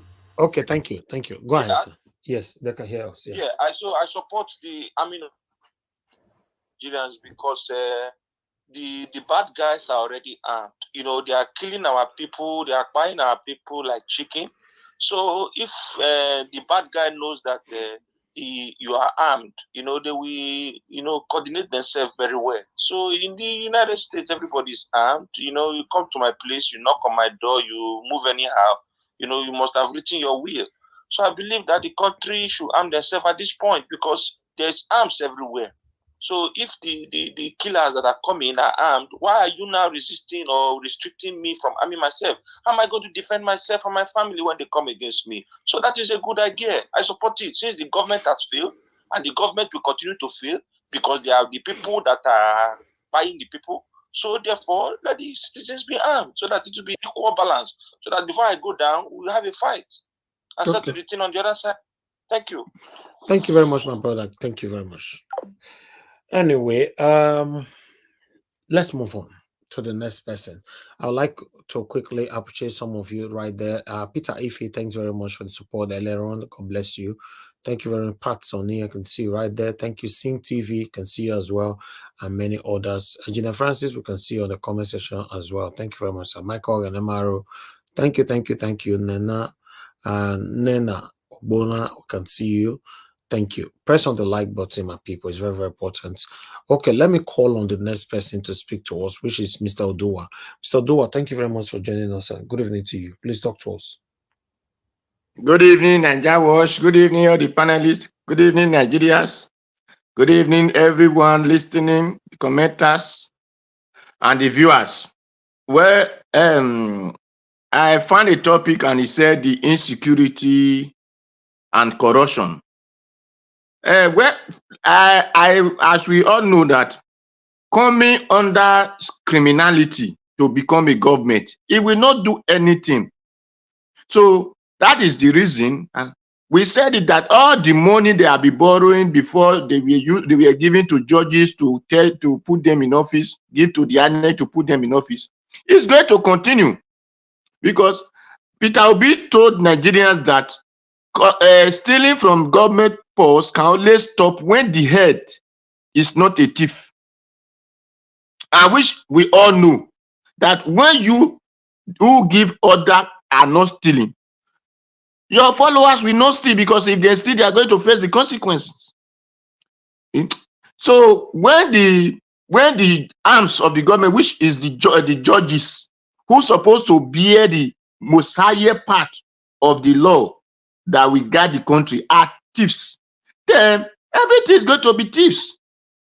It's going to reach the conductor in the street, going to reach the farmer in the bush, everybody are going to become thieves.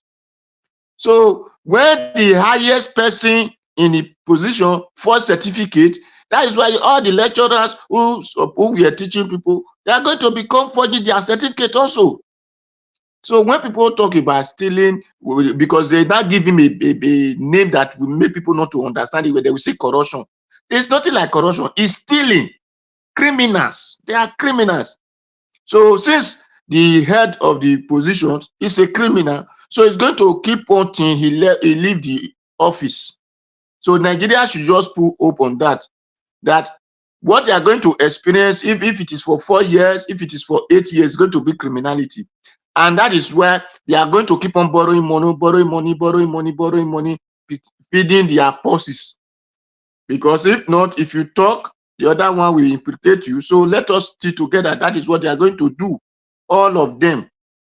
Even those one we call, they were a Labour Party who came in the form of, we want to be under Labour, want to be this. No, they were not there, because all of them are just looking for a way to thief money.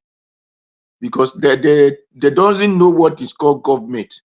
They only just think that when you enter position, it's just opportunity to feed yourself, feed your house, feed your car, feed your Ghana must go, whereby the street that you are living is full of poto. This area you are passing is full of darkness. So you don't need to put light, you don't need to water. So all these things are what people just believe on. That is what I tell you, Nigerians, those that are seeking for positions. Because if not, all these people that are seeking for position, they're supposed to be telling us, if I did not do this in so and so time, get me sack me from the office, then put it in writing, and court will sack them from the office. Because when you send a paper, there is no constitution that is going to say you that the paper you send, you can no longer answer for it. So, because the constitution allowed you to sign that if you did not do this thing, I will be sacked. So that constitution will not tell you that you could not be sacked. Are you not the one that this agreement, this not your agreement? You say yes. So you will follow, court will follow. But when you have judges that are thieves and lawyers that are thieves, whoever, the judiciary that are the legislature that are thieves, so you can never have those kind of law in place. And the parties chairman, parties leaders that are thieves, so you can never have those good informations. So that is where when people see those stealing that they are calling corruption is going to keep on, because the people that are there are thieves. Then the other day I was saying something like this, but our chairman said that this kind of YouTube is not allowed for this kind of thing. So that is why, thank God that you people are still the one who bring the topic again today. I said in Libya, you cannot have something like this that is happening in Nigeria. You hear the kidnap person, the kidnap Libya person, it will not possible. Or then they are just entering one village in Libya, everybody are running earth and scatter. It cannot happen. Why? Every houses in Libya, if you are not a police, you are a soldier man. If you are not a soldier man, you are a navy. Or if you are not a navy, you are air force. One of these things must be in your house. So that shows that all houses has their own baba, which you people call the name now. I don't know if YouTube will still allow us to talk the name. Just say tools. You will have your own tools. You have your baba. So, with them. So all houses have it. By the time all houses has this with them, baba. Another people cannot come from elsewhere to say because they carry the one Russia will use against Ukraine, or the one Hamas want to use against Israel. They will be afraid, because you don't know when you are doing your own at the front, another person will come behind you. So it will remove your leg out of the ground. It will tell you, Baba. So with all these things, everybody will maintain. Okay, let's just say they are in roadblock now. The whole vehicle, everybody are full of Baba. Will anybody block you on the road and say you want to kidnap them? Because if 10 vehicles are coming, the 10 vehicles have their own power. Nobody will have a roadblock and said we want to block anything. It is not possible. So all this only solution to something like this is let everybody guide themselves with Baba. So when you have your own with them, and they have their own with them, then we begin to fight. Nobody, all this nonsense can never happen again. So, but because we are afraid to say the truth and work with the truth, then we will be saying constitution will not allow. They have never changed constitution. They have never do this one. My brother, it is because we are afraid to do what is right for ourselves. And because we don't want to work with technique, we don't want to work with the season. We want to still keep on telling people, and don't worry, the time of Abacha, the time of this one, that is why don't worry, don't talk, they'll come and talk for you. Nobody will come and fight for you. The person that is fighting will come and fight for you. No. The only thing that we want to see is that, okay, let everybody, every houses has their own police and have their own soldiers. Even if there is not say it is going to be communities police or it's not, make sure that every houses of the state has their own members as a police and a soldier to see if all this kind of thing will happen. If Nigeria curriculum, it is 50 is taking, now we tell them, no, Nigeria curriculum must take every houses, one person or two person must be either soldier or police. So let's fight for those ones, not to come at a Nigeria constitution. You only allow 10 police for one state, you allow 50 police for Kano state, you allow 7 police for Imo state, you allow 6 police for Bayelsa state. No, let us make it mandatory that all houses have those polices and have soldiers, and see if all this nonsense will still keep on happening. Nobody will kidnap anybody. Nobody will block road. Nobody will come to any village to come and destroy them. Nobody. But since we are afraid, we are saying we are crying to people that we call government, which is Boko Haram, which is Al-Qaeda, which is whatever name they call themselves, whatever name they give them in Nigeria. These are the same government. They say they are repented, they are repentant. They keep on giving them military, put them in soldier, put them in air force, put them in police. They build house for them. Whereas the people they sent to primary school, they destroy away their villages. Those people are still languishing in primary school. That is where they now marry themselves. That's why they now give birth to children. In still one school, they cannot even feed. I beg, may we talk to, may we see something, may we work for it, may we come out for it, not by say, no, Nigeria, if you come out, they will call police, we come and shoot tear gas, they will come and kill. The reason is that when this Sri Lanka, when they came out, do they not have police? Do they not have soldiers? Do they not have air force? Do people came out to say they want to drag them? They dragged their president out of the office self. Their president run when Sri Lanka people came out. It is because Nigeria is not serious. So they have not yet see anything. That is why by the time they see something, all of them will pack out. So that is only my suggestions. And I as someone concur to a power who said everybody must has their own power. Thank you. God bless everyone. Power. Thank you, sir. Thanks for your wonderful submission. God bless you, Mr. Oduwari. All right, guys, make a press on the like button for us. I appreciate every one of you. So if you support that, the poll is right down in the comment section. Read and just click on the one you support. At the end of this broadcast, we're going to bring it on screen to see how many people support or disagree, you know, with what Ned or Nwoko is saying. Okay, let's move on. We have Mr. Mashallah with us. Mr. Mashallah, thank you very much, sir, for joining us. Happy weekend to you. I'd like you to talk to us. Thank you. Good evening to you. Yeah, happy weekend, my fellow panelists. Happy weekend, Nigerians. The topic is very, very, very interesting. And then the topic of the gun, the color is so important to me. I can't even imagine not having it. Let me start with where my brother, I think it's Oga Jonathan, that give us that strong analysis of the crude oil. Left for me, Nigerians, they have finally sold Nigeria. They are not just announcing it to us, they have sold Nigeria indirectly. Tinubu and his crew, they have bought Nigeria. No crude oil, there's no Nigeria. If there's no crude oil, there's no Nigeria. Because that's one of the reasons why the Northerners have refused to let us separate. If there's to be crude oil in the north, by now Nigeria would be a different country.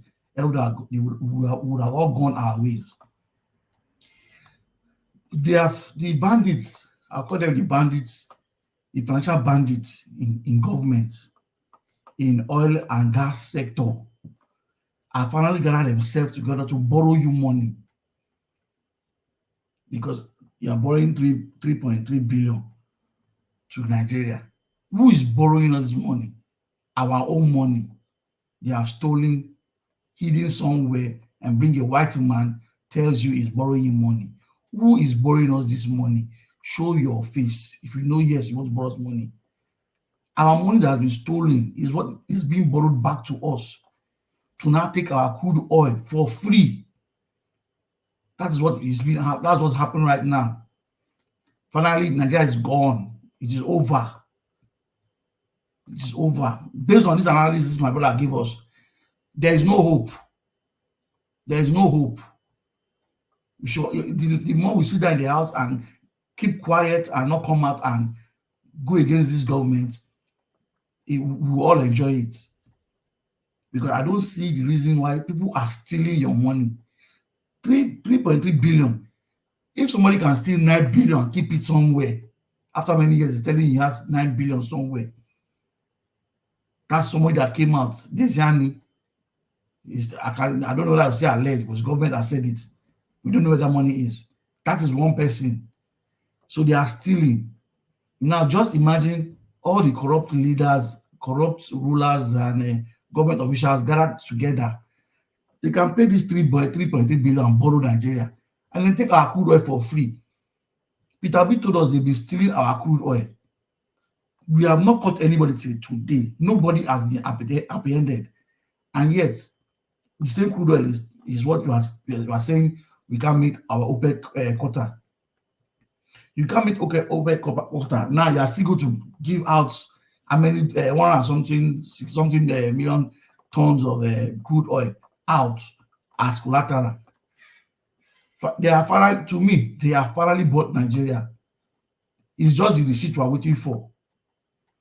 For my senator that talked about Kala, even Mr. Ives, the way he explained it and then give scenarios, I have passed through that scenario 3 times and God saved me through it. And each of these scenarios, I wished I had a Kala with me. The last one was the one that just came in the country and said that it's over with Nigeria, get out of this country. Because I was kneeling down in front of a Kala. The person involved, a small boy, without a Kala, of course, can't hold me down. But he had Kala. I have to succumb. Kneeling down, praying to God. Already, I was already taking one granite already. I didn't even know there was a granite in my body. I was lucky to survive that day. And that was the last time I made up my mind to leave the country. So if Nigerians have Kala in the house and somebody is bringing Kala to come and take your property, the man coming from outside does not know the kind of Kala you have. So they will be scared. But because you don't have Kala, no defense, nothing, and then somebody bail ups you in your house, points a Kala to you, you are helpless. You become a fool in front of your family, all because you don't have a Kala. Before someone come and open your door, he does not know what you have inside. So of course, the idea of going to somebody's door and then putting it down and then go inside and do all sort of havoc on them, the idea will change. But because an average Nigerian does not have anything like Kala, the highest you can have is a knife, which you cannot use to do anything. For me, the earlier they sign that bill, the better for Nigerians. The other aspect of it that maybe you say people that are not qualified to have it will be an issue. People that are not qualified to have it are already having it. So it's not an issue. The Nigerian police are of no use. They are of no use. I can say it any day, anytime. They are of no use when it comes to this situation. Of what use you have a police or police very close to you, and then you are being robbed. You call them, they can't answer. They come after they've gone. Of what use? Even the police itself does not even have the Kala we're talking about. They don't have it. You can imagine a policeman having a Kala in his hand. It's now time for him to use it. The Kala is not functioning. That's the situation we are. That's the situation we are. So it's a pity. Each time we come here, we talk and talk. I believe they are hearing us. The earlier they do something about it, the better for us. Thank you, Mr. Niger. Let me stop at this point. Thank you. All right. Thank you very much, Amashala. God bless you, sir. Thanks for your submission. Appreciate you. Thank you very much. Imo Sokri, thanks for just coming in. Lucky Yam, I can see you as well. Thank you very much. Good evening to every one of you. Please do your part. Press on the like button and let's move on. We have Engineer Francis with us as well. After Engineer Francis, we have our final submission. You know, we're almost 3 hours already, so at least we achieve our 3 hours. Engineer Francis, thank you very much, sir. Please, I'd like you to talk to us. Good evening to you, sir. Thank you very much for giving me this opportunity. Number one, we are not mature enough for everybody to have his own power. You are looking at it from the area of confronting the bandits. That's great. But how about when the bandits are not here? We see how brother jumps on brother, friend jump on friend, neighbors jump on friends, on neighbors. And then some even go the voodoo way. Now, if you were to allow them to have the power, they will just be doing it and then formulating some allegation against the person they shot. So I don't think we are yet there.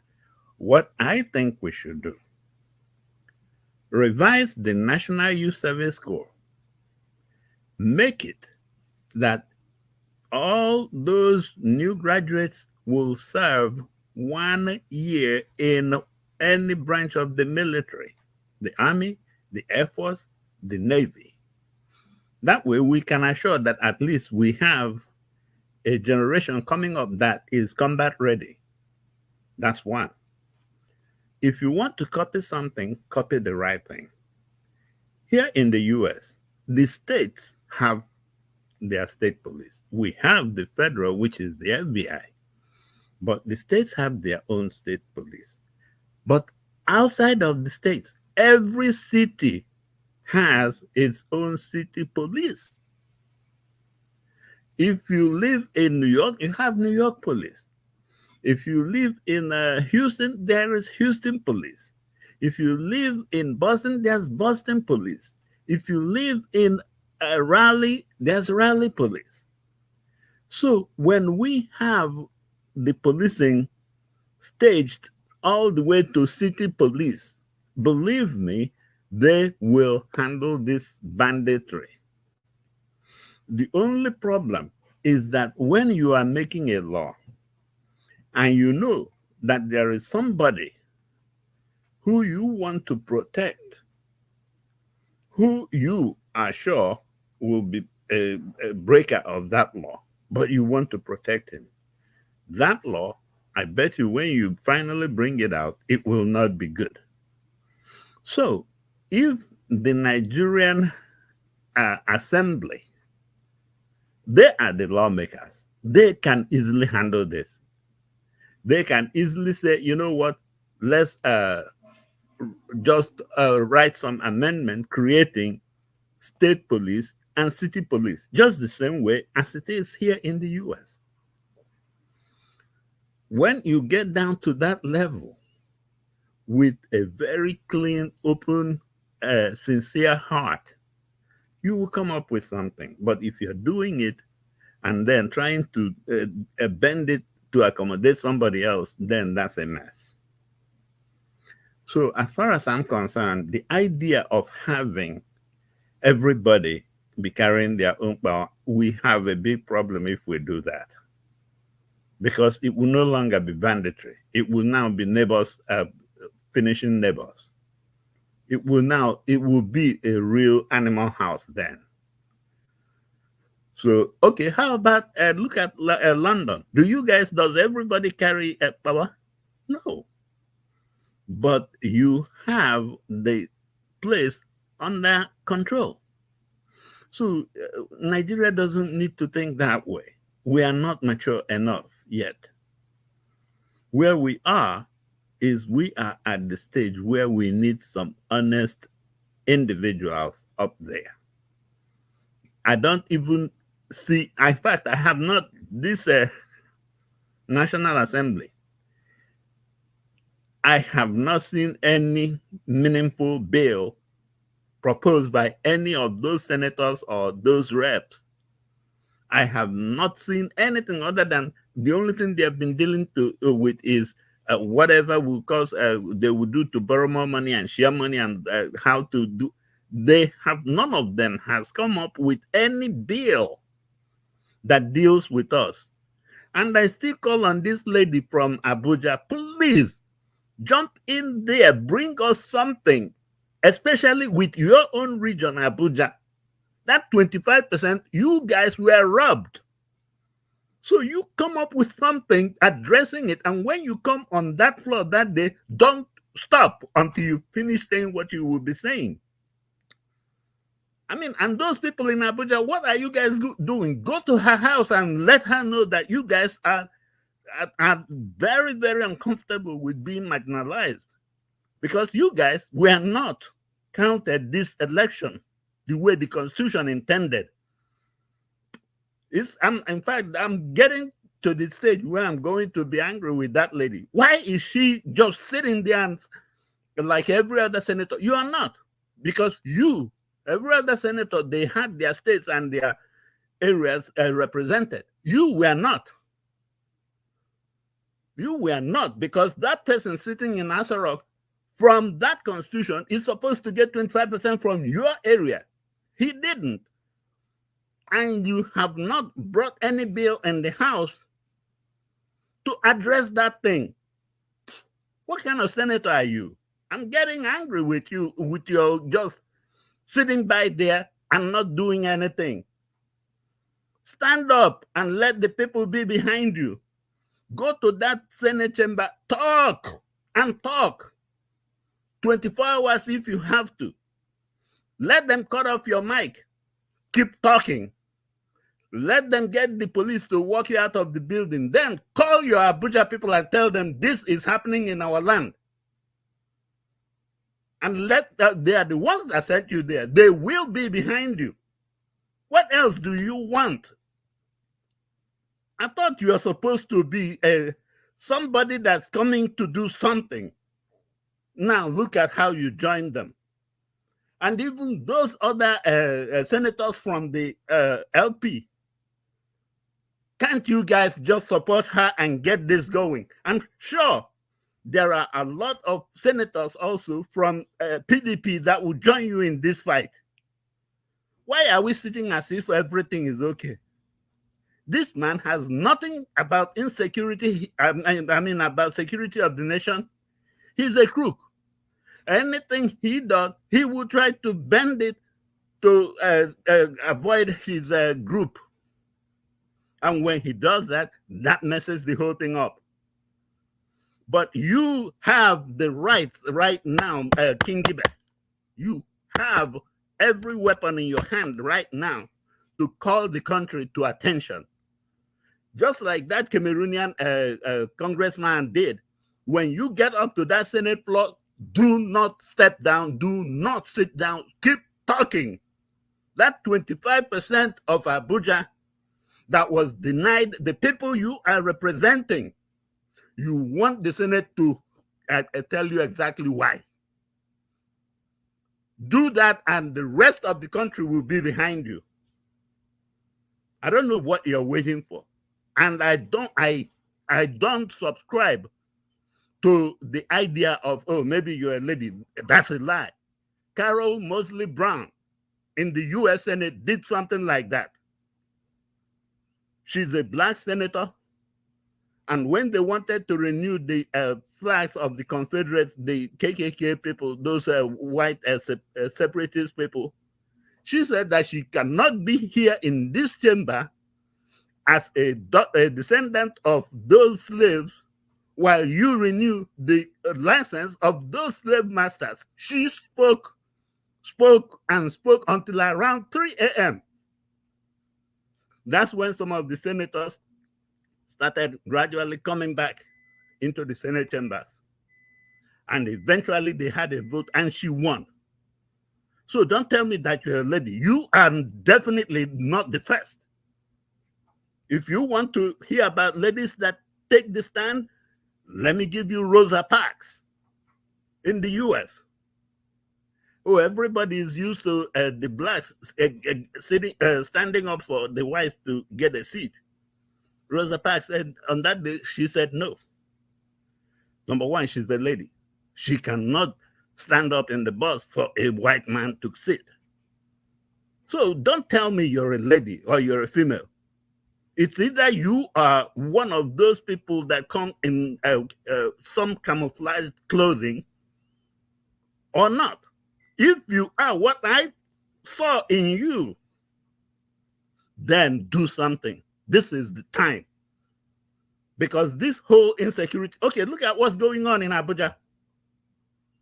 Even in Abuja there, this one chance taxi people and car hire people.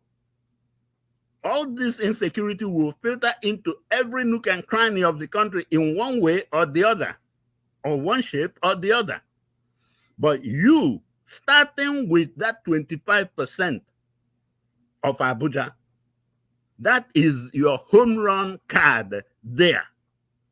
Use that card and bring the whole country together.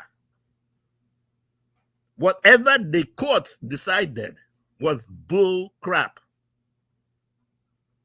So you are now going to champion Nigeria's cause. And don't let this chance slip by. Don't let anybody neutralize it in your head. Go ahead and get yourself ready for the fight for your people. Abuja people were 100% excluded in this election that brought that man that is currently in Asarok. Because that man did not get their 25% of them as the Constitution provided. And you are now representing them. And you are sitting down sharing money with them. What are you doing? Get up for the people that sent you there. And thank you, Niger Watch. Thank you very much, Engineer Francis. God bless you for that passionate submission. God bless you. Let me move on to the next person we have here, which is I'd like to go to Mr. Idubisi first. Mr. Paul, please talk to us. Good evening to you. Happy weekend to you. Good evening, Niger Watch. Happy weekend. Can you hear me? Yes, sir. 8 minutes. Thank you. Oh, okay. The headline says insecurity, and I saw your survey. Ordinarily, I would not support people bearing arms to defend themselves if they are being defended by the government or the security forces. Because it is now it's a matter of life and death. So I support people should bear arms and defend themselves. I think it will go a long way in reducing the killings if they come to their villages to attack them and know that they need to have a means of defending themselves. But it's a shame that it is happening in our country. Then concerning the issue of corruption, yesterday I was hearing about Betty Edu. I know when I saw that lady for the first time, I knew all she was doing was trying to get her own way up the ladder through politics. Alan is a medical doctor. I don't know why she abandoned practice at this young age to go into politics. So what is happening is clear. They are all in cahoots together. She might be a conduit pipe for some people higher than her while she's getting her own cut. She can't be doing things just by herself the way it's being reported. People are behind her. Some other forces or powers above her who put her there are controlling, are telling her to do what she can do. And sometimes it appears to me as if all these corruptions we are seeing in this government, it's not unexpected, because the man himself is corruption personified also. Everybody knows that he's a thief. He had not all the money he made from when he became an adult. We are all illicit money from being a drug pusher and all that. Whether he did 419, who knows?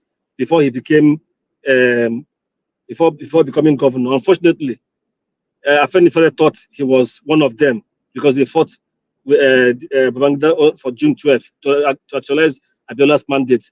But they never knew he was a wolf in sheep's clothing. And now they've seen him. Unfortunately, those powerful Afenifere men. Only one of them is still standing. The other ones who could have cut him to size have all passed on.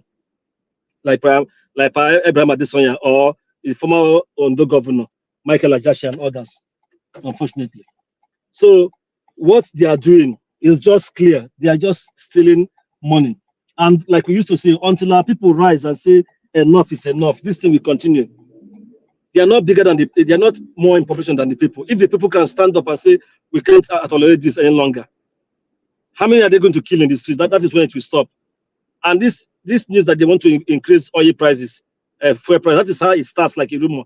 Before you know it now, they will send all their emissaries, both pastors, imams, some traditional rulers, and some elites who are not in politics, but who are sympathetic to them to come to TV or to start talking to people.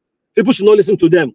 It has gone too far because these people get something from them, but the people are suffering. So the people should not listen to them. The people should resist this latest attempt to increase fuel prices under whatever disguise, be it dollar, increase in dollar or whatever. They should resist it because the suffering is too much. Think about this, Nigerians and my fellow panelists. Some parents can't pay their students' school fees now because it has gone up. So some students are in danger of leaving even government secondary schools that they call government colleges. Some can't afford it. How much more university or other higher institutions studies?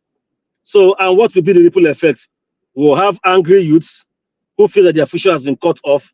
Many of them may resort to violence or crime, and it keeps increasing. So our country is in a real deep hole under this people, and they don't care. Anybody supporting them that they are going to revamp the economy or whatever, or like one pastor said that it will get worse, then it will not later get better. He has joined the man. That was what they are telling us. The man there. That's what he's telling us. Nothing will change. It will keep getting worse until our people rise up and say enough is enough. I don't know why they will be budgeting money for the buying of exotic cars in billions and building houses that they don't need. They say it's official quarters. You guys should take this in home. I may not be correct, but if following all the antecedents, it may be right.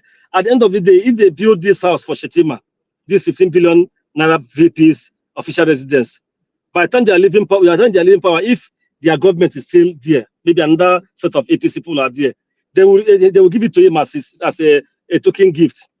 Why they want to vote money for another one? But at the end of the day, it is our people that should decide. I hear that in Guinea now, they are trying to have a new constitution.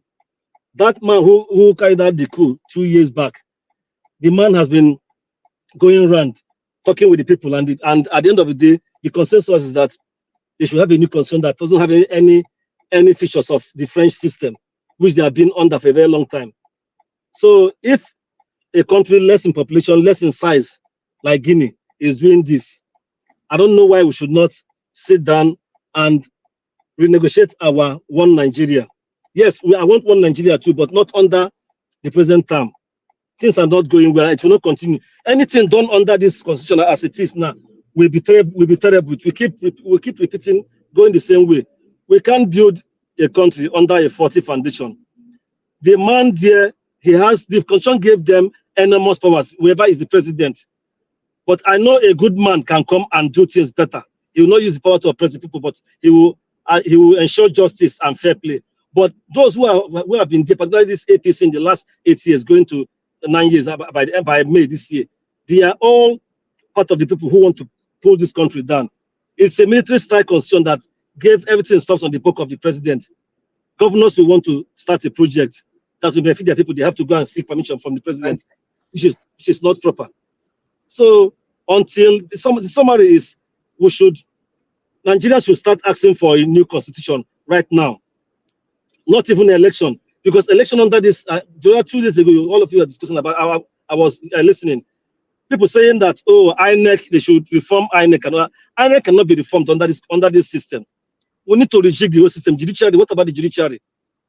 We used to have judges, at least some of them had integrity, but these ones now, we should even investigate how some of them became judges. This present group of judges, from the High Court to the Supreme Court. It appears that they may have compromised along the line for some of them or maybe they got in properly, but along the line, they have been bought. How can they just desist on the constitution and do something else against what the constitution says? So it's a terrible thing. It's not going to get better until the people stand their feet. They are taking Nigerians for granted. If Nigerians are afraid, oh, that is all, they can divide us and all that. So until we have to keep telling our people that this will not get better until everybody stand together and continue to protest, peaceful protest for days. They will shake. They don't even want it to last more than one day. But I know they will change, and I know things will change if people come out to protest. Let me stop here so far. Thank you. Thank you, Mr. Paul. God bless you, sir. Thank you very much. Thank you. Okay. Takuma, thank you very much, sir, for joining us on the panel. I would like you to talk to us as well. 8 minutes so we can have a final submission. Thank you. Yeah, Mr. Elvis, I come back again in peace. I greet everybody. You see, I went back to listen to Nwoko with regards to his the bill he has, the motion he has moved on the House. And I really want to shed more light to that because I've listened to a lot of people here who are talking about, discouraging, that bill. Even though I see in the pool that you have put out there, people that are in support are still on the majority. But I want to give just my 2 cents understanding what owning a licensed weapon means. When they say you allow the citizens to own a license, it doesn't mean that every Tom, Dick, and Harry will own a weapon. You can own a weapon, and there are going to be regulations that guide owning that weapon. There are going to be some form of background check, some form of psychological evaluation, and the ammos, the ammunitions, can easily be traced. I mean, in this country where I live, if a crime is being committed, even though there are no CCTV cameras that captured the crime itself, from the remnants of the ammunition that are left behind, you can trace exactly where that ammunition and who, committed the crime by reason of tracing where the ammunition came from. Just an example, when the CNN people did, independent reporters did the investigation in the Lekki massacre, through the bullets that were left on the scene, they were able to trace back to say that, the ammunition that were fired, belongs to the Nigerian army. So that is an example of how, having a gun regulation can assist the country, especially when you think that that provision is going to proliferate crime. Nigeria is already in a state of anarchy, as we all know. And I'm very disappointed at the Arise News media hosts who ask questions as if they are not in Nigeria. Talking about comparing a bomb with a gun. We are talking about people coming to take the lives of Nigerians. We are talking about people coming with a single handgun and using it to control over 30 people and committing. Are you the one hitting something there? Oh no, sorry. Let me shift from here. I'm sorry. Oh, you are disturbing. Oh, God. Oh no, sorry. I'm right now. This is better, right? So yeah, so I am fully in support of that motion. If not for any reason, for the fact that currently the country is not secured, and the citizens are being put on harm's way by reason of insecurity, then I think it is appropriate for the government or the House of Assembly to move a motion that will allow citizens to bear arms, licensed arms, and provisions are going to be made such that, whoever owns an ammunition is known, is registered. And when crimes are being committed, you could track down who is responsible, from the ammos that are being used. So that is a good bill, given the fact that Nigeria is bedeviled right now by insecurity. What these people don't understand, or what they shy away from, is that the proliferation of light arms and heavy ammunition in the country now is excessive. So if we can accept that then why are you going to be against the citizens being able to bear arms to defend themselves? I think, for the reason that the government has failed and the security architecture is either has failed, or they call it being overwhelmed, which I don't believe. I think that is a motion that I support. With regards to Beta Edu, when I saw that lady, I knew that she was a criminal.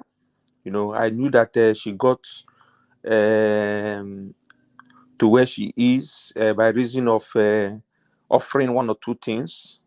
So she is a criminal and she's not working alone. That is something we must understand. There are people that put her there. There are people that she reports to. There are people that are going to protect her. So the criminality of Nigeria is across the leadership ladder. And then when we see, okay, look at this lady. What's her name? This humanitarian minister during the last administration. All those money she stole. Do we think that she stole it by herself? It's not part of that money belongs to the president, the president that came from Daura. So it is all a cartel of criminals, a cartel of thieves. And we need to understand that the only way that we can get back our country is by adopting and applying what has been recommended by Alex yesterday, which is to embrace them so that they can go back to the land of no return. Let me rest there. Thank you. All right. Thank you very much. Thank you, Takuma, for that submission right there. For me, before we move on to the final submission, in terms of what Senator Ned Nwoko is suggesting, for me, I don't know. Because Nigeria, with the things that is going on in our country, normally we're supposed to protect ourselves. Because a lot of people, they lose their life, not be small thing. But the other way around, as a nation, we don't mature reach like that. We go free handle our own weapon by ourselves. That one another thing that we supposed to think about. But I don't know. Okay, let me take this call quickly and come back for the final submission. Hello, thank you very much, sir, for calling in. Good evening to you. Please talk to us. You have 3 minutes, just 3 minutes, sir. Please. Hello, Mr. Elijah Watch, and happy New Year again.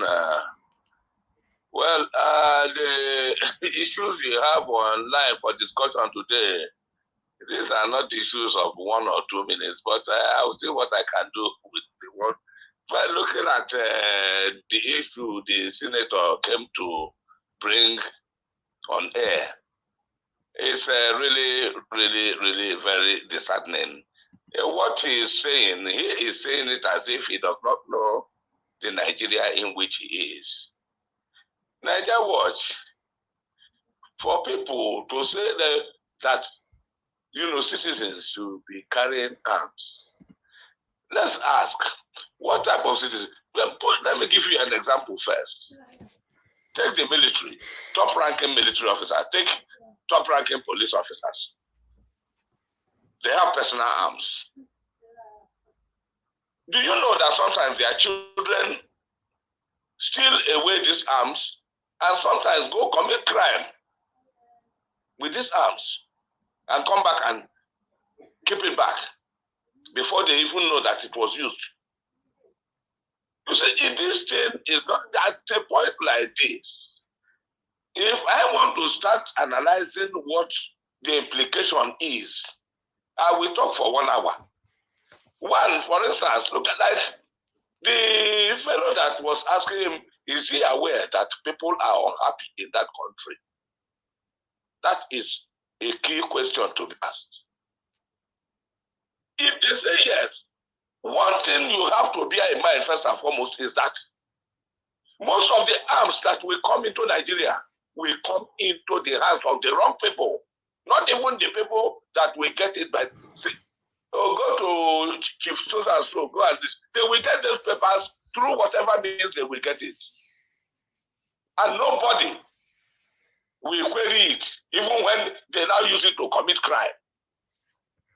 It is nothing wrong if we are talking of America here. Yes, the laws are working. Everything is working very fine. So you can afford to do that. Even here, America is having problem with all these guns and the shooting. I cannot tell you if I start giving instances of how many shootings here and there since last November to now that Americans are shouting about, and the number of people they have killed in this country through such arms. You will marvel. And somebody is talking of that now in Nigeria. No, it is worth the while if they can control it. Because people like Bola Tinubu is not supposed to remain there for any reason. People who will go out there and chase him out with such arms will do it. But it is very baffling and threatening because even if you say do it now, my brother, the people they want to give these arms to will not be able to get it. Except they themselves, you see, all the senators there, members of the House, they will quickly get and keep. Let me ask a question. A man with a submachine gun, probably loaded with over 50 bullets, coming into somebody who is carrying a pump action. How can you defend yourself before such a person? And then you have 2, 3, or 4 of them knock on the door. Why don't we just pray that we don't see such thing coming closer to us? We are in trouble in Nigeria and Nigeria world. I don't know what we need to do. Each time I talk to you here, I feel like I can go back to the age of 20. Honestly speaking, our youth should wake up. They should wake up. They are not helping themselves. The place is decaying. But they just spoke this morning. It's not as if I give him 100%, but then he's telling the truth. He has passed through it. I knew him when he was in uniform. I knew him up to the time when he became the head of MPA. Yes, all these things we are saying, the people are hearing it. They are relaxing. Nobody is saying anything. And the leaders of thought, nobody. Now, the man, they carry the name of state. What reason did they give for carrying him? No. Many more will be carried. I'm telling you, Nigeria was to mark it. Many more will be carried. All right. Before long. Thank you. Nigerians don't get Tinubu out of that place. God bless you. I wish I have the time. Yeah, but you've talked for 5 minutes already, sir. Thank you. Nigeria. Thank you, sir. Thank you very much. God bless you. Yes, sir. All right. Let's move on now to we have a couple of people just joined us again now. Give us a mandate. Thank you very much for joining us. We are having a final submission right now, so you're going to get 5 minutes. Please talk to us in 5 minutes. Good evening to you. Good evening to you. Hopefully you can hear me clearly. Yeah, you're good. Yeah, go ahead. Yeah, I thought it was going to be horse before the final submission, but no worries. No. You just come in now. We're final submission, my brother. It's weekend. I don't want to be here forever. Yeah, I know. I'm just trying to pull your legs to see how far you can go. But I mean, greetings to the panelists and everyone on the comment sections and Nigerians all over the world. Greetings to everyone. So interesting to see what's going on in Nigeria again. I mean, the only thing at this point is, I think that like the last caller said, Nigeria needs REV, and you can complete the remaining ones by yourself just to respect this platform and then not finish your statement. But Nigeria is in a dire need of survival because in the hand of these criminals and sometimes we speak here as humans, but sometimes we even speak prophecies on this channel. I think it wasn't too far away if people can actually pull up the old videos, maybe last year December and then maybe November, where we keep telling people that the name of these people is looting. Their primary assignment is to loot, and they will continue to loot and loot and loot until they cannot loot anymore. The most painful thing is that this young lady, Beta Hedu, I think I have a link there for you, stood on a, just like Obaseki did, stood on a altar somewhere, and then they give their testimonies, and in the long run, you see them stealing, and you ask yourself, which God are these people calling? Are they calling the true God, or they are calling Mammon? Of course, you know they are calling Mammon. They are not calling the true God. But that's a way to deceive Nigerians. Hopefully, the people that actually prayed for them can call them and then tell them to either resign or be disgraced, because you cannot mock God. Be not deceived. God is not mock. Let everyone that name the name of Christ depart from iniquity. This one, they seems to name the name of Christ, but they dwell in iniquity. Nigerians, you've seen enough. You've had enough. And probably you'll probably be in the middle of the evil going on. The question is, how many more can you take from the hand of these people? Somebody on this platform said something about Beta Edu. She's a medical doctor. I want to believe she'll be in her early 40s, if I'm correct. If my history serves me right, maybe she'll be in her early 40s. Her age here in the United States, maybe doing their maybe second PhD possibly, or they are in the lab looking for breakthrough in science on how to help humanity. But what she has resulted into politics because she feels that she can easily get quick money from politics, and she cannot make that kind of money in a doctor practice, in a health practice. But if you look at the scheme of things all over the world, people are making breakthroughs in sciences, in AIs, in different things. Chat GPT is going on, artificial intelligence and all that. Brains like this, because I mean, before you can go study medicine, you must be a genius. You must be brilliant. So I wonder if this person truly went through the medical school, or she just do wuru and got the result as she got and became a doctor. But you see the evidence playing out now. These people lack integrity, they lack empathy, they lack compassion, they lack they lack competence. At her age, she should be advocating for young people, how to help young people scale high in their profession and all that. But she even has this opportunity becoming a minister, and what she wants to do is to steal for her next generation. Because if you look at the amount of that money, 4 billion, maybe she has about 30 years to live more. Now do 4 billion divided by 30 years. She may probably be living on maybe 1 million per day if you do the mathematics. And so that's the way the country runs. They steal for the number of years they think they can live, and so that way they don't have any pressure on them and they can live on stolen money. The same thing, the former petroleum minister, Desiani, a woman that can afford to buy a brazier for 1.2 million US dollars. She bought a brazier, Nigerians listening properly. Desiani, if you call it bra, you are only trying to be good. She bought brazier, Komu, you now call it Komu, for 1.2 million US dollars. Maybe her own breast is specially made, I don't know, but time will tell. And even the main thing self, she be cancer, don't eat them. It's not to probably talk bad of her, but that is where we find ourselves today. You steal, you buy brazier, Como for 1.2 million US dollars. The main thing is unpack self, only God know. God will decide that.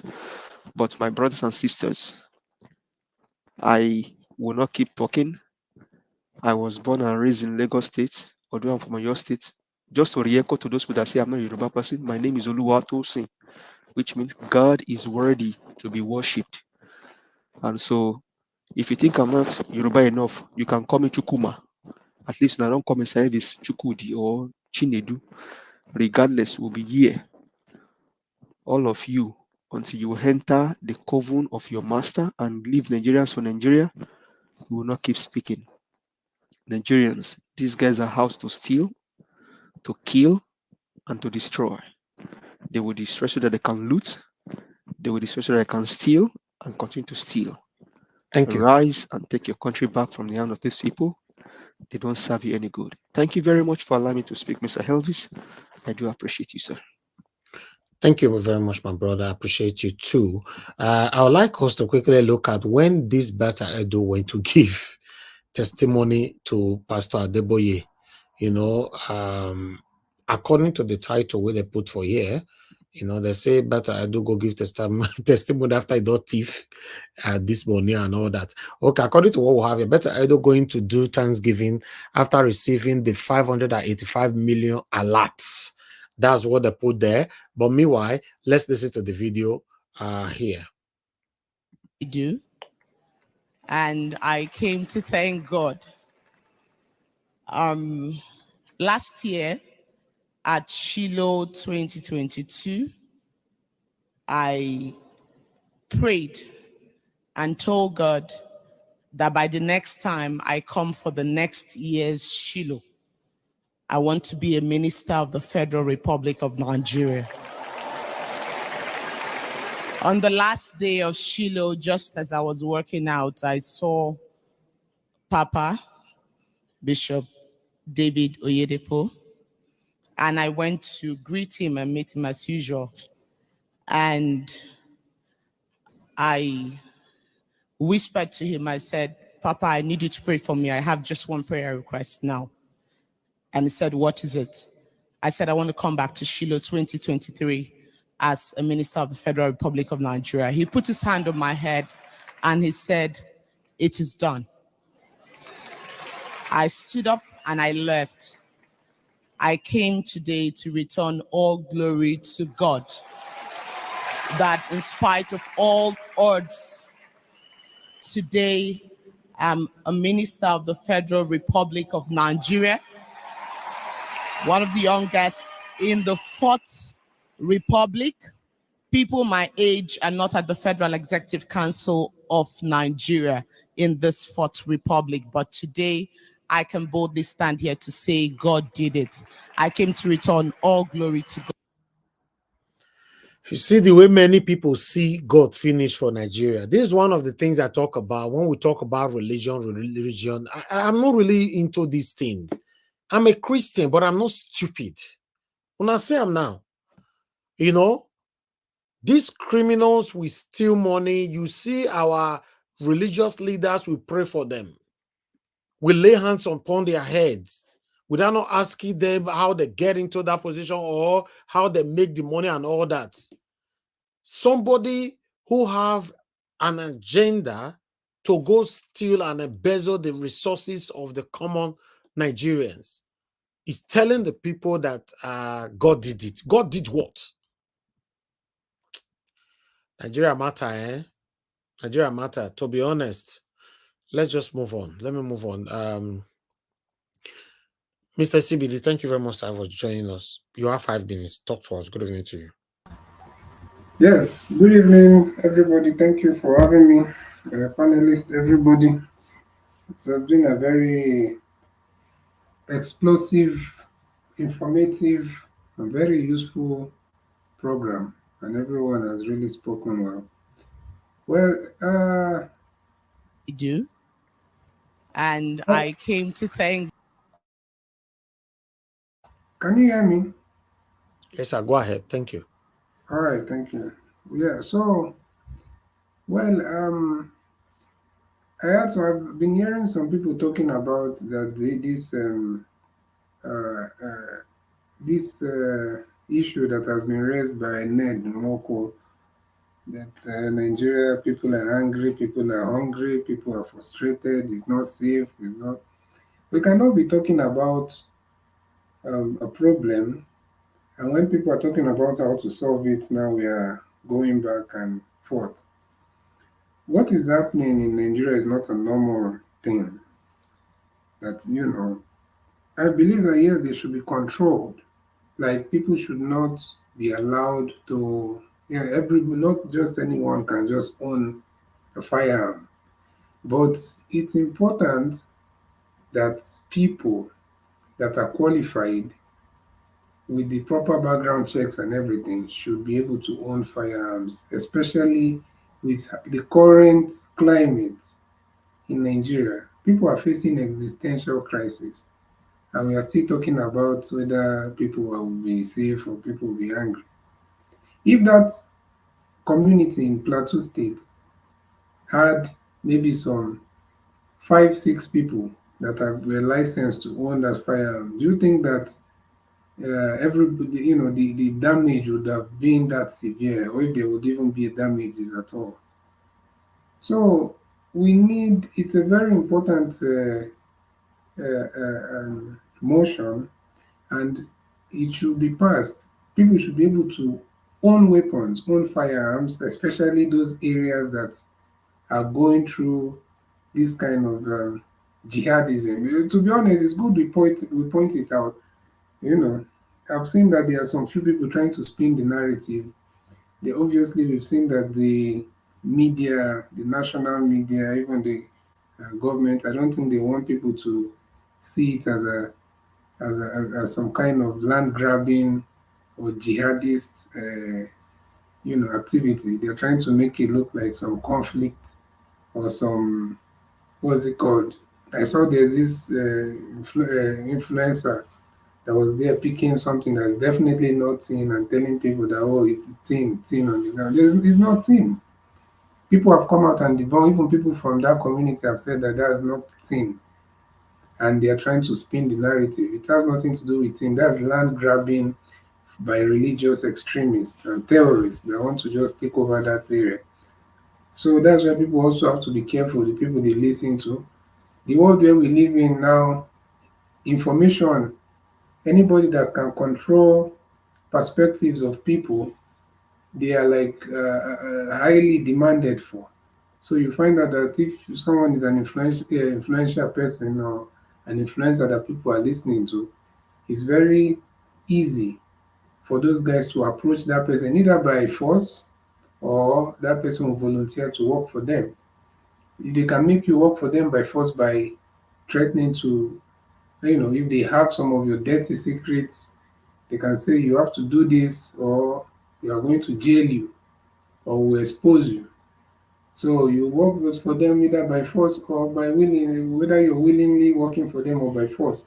So it's very important for people to do their own research sometimes and be very objective with how they analyze things and don't just follow some random influencer online, telling people that it's tin.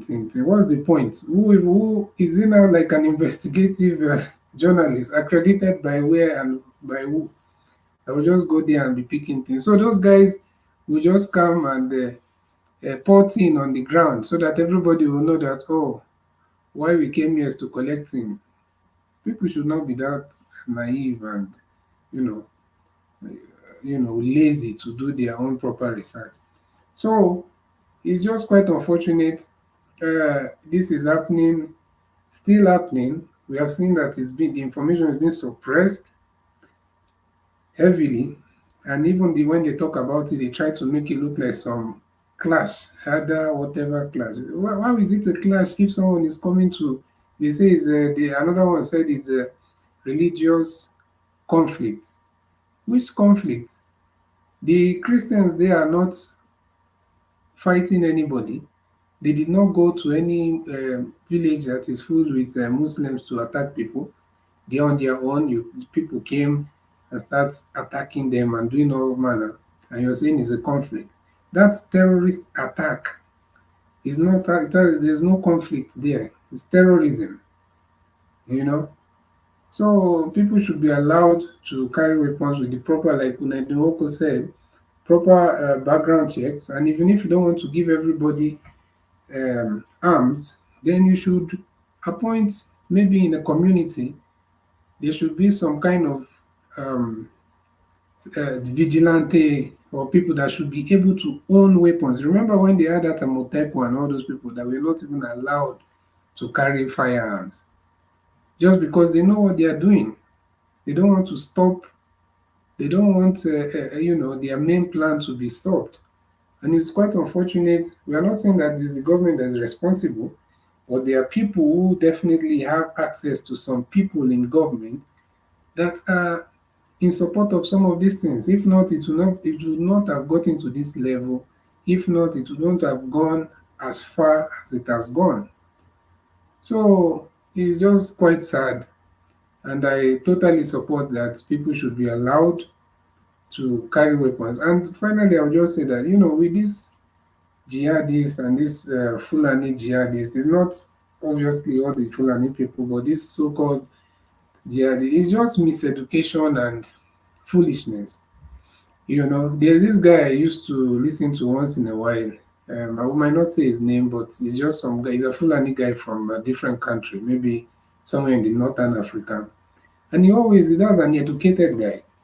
Even with this thing that is happening in Nigeria, he always gives his opinion. And one thing he said that is really important is that it's in the nature of some of these people to want to spread Islam through jihad, but they are doing it in the wrong place.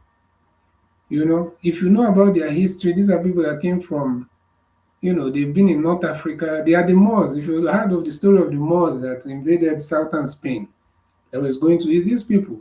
But now they've been overpowered up there in the north, and and driven away from their own land because they were never homeless. They had their places in North Africa.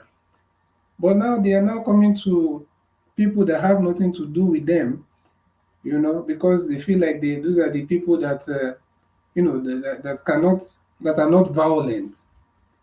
So it's just, and that's what the same thing Dati Ahmed was talking about. These are educated and enlightened Fulani people that that really wanted to stop this thing and educate their people further. But it's unfortunate Nigerians, some Nigerians did not see it.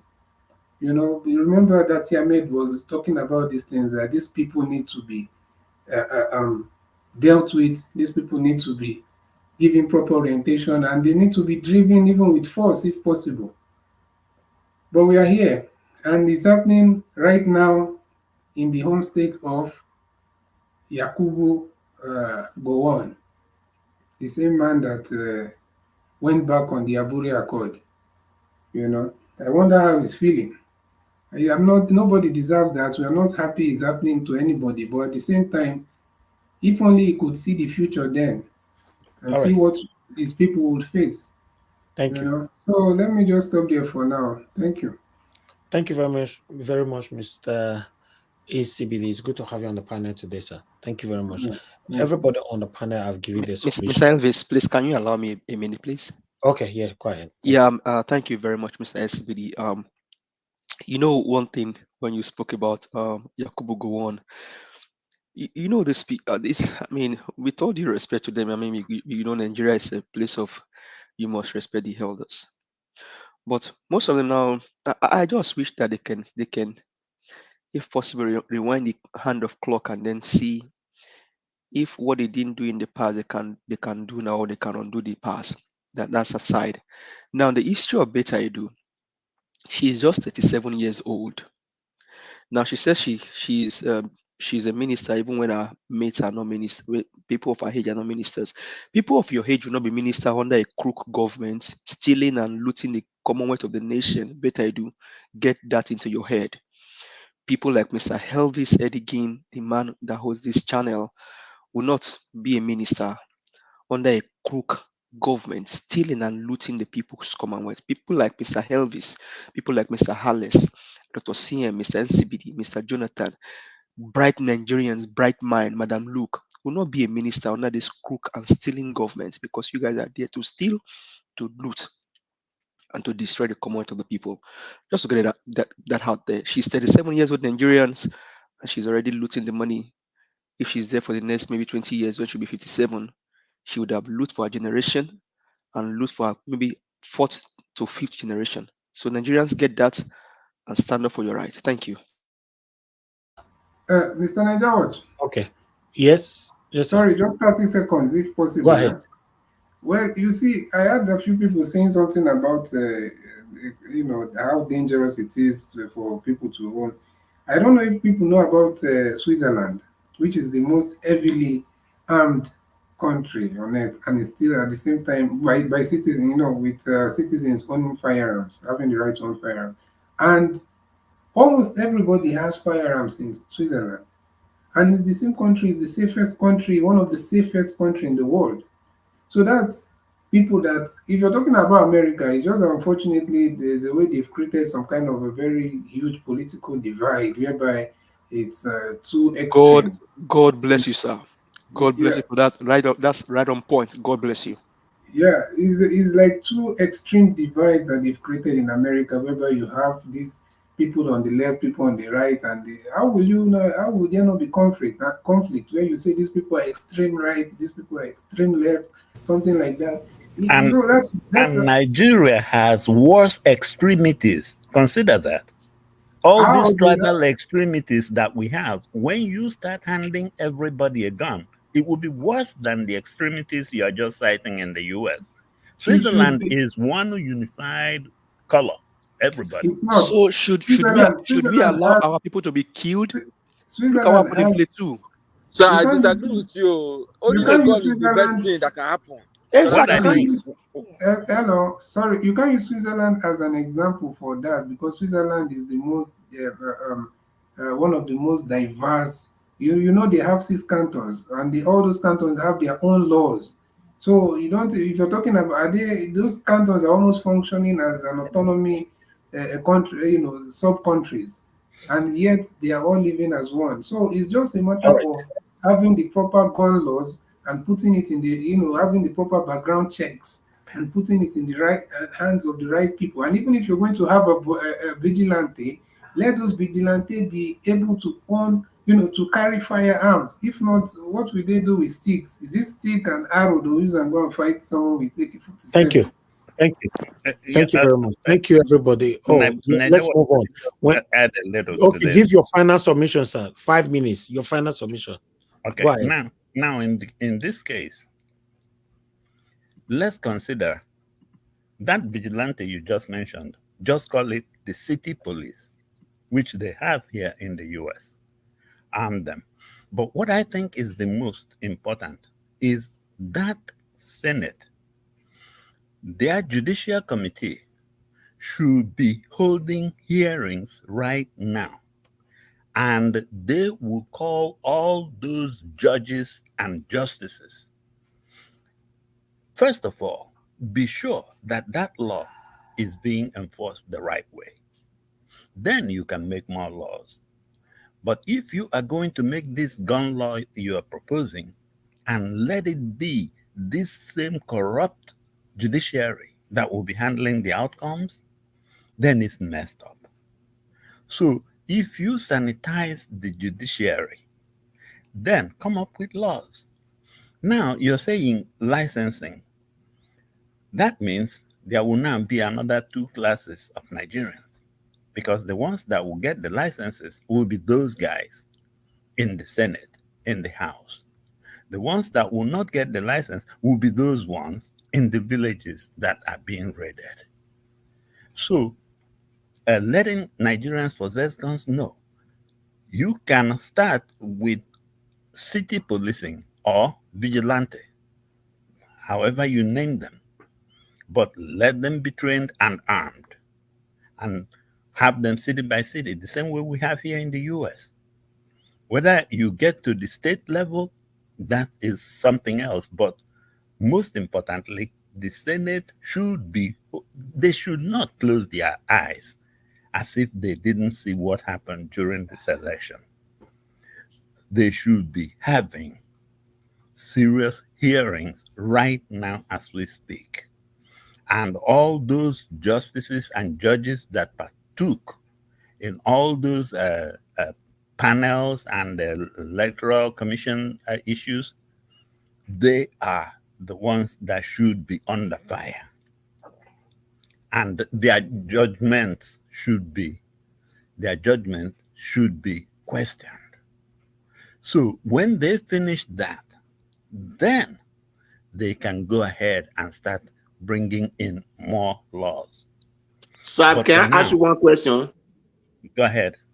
Okay, those community policing, what do you call it, vigilantes, are they going to be Nigerians or they are going to be outsiders? Oh no, it's got to be the locals.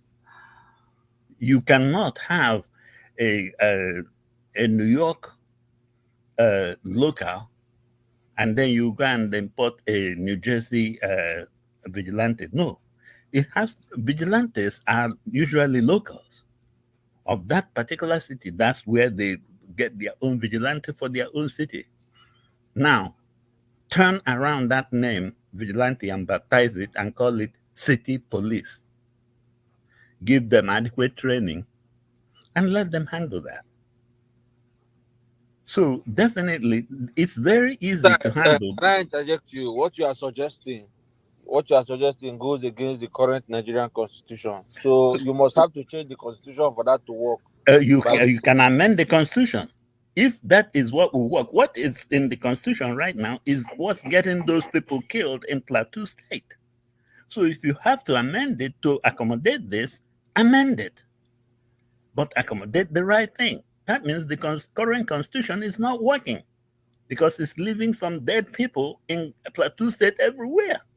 Sir, can I still ask one more question? Go ahead. Okay. Now, who is to amend the constitution? Those who the constitution is benefiting or those that they are killing? Can you hear me? Out. I'm not. Okay. Well, those that will amend the constitution are the people we have in the Senate and the House right now, the lawmakers. Unfortunately, they are the ones that will not want to amend it. So I think that's where the rubber meets the road. I also have a question for you, sir. Sir, let me give us 1 second. The people that benefited from the constitution,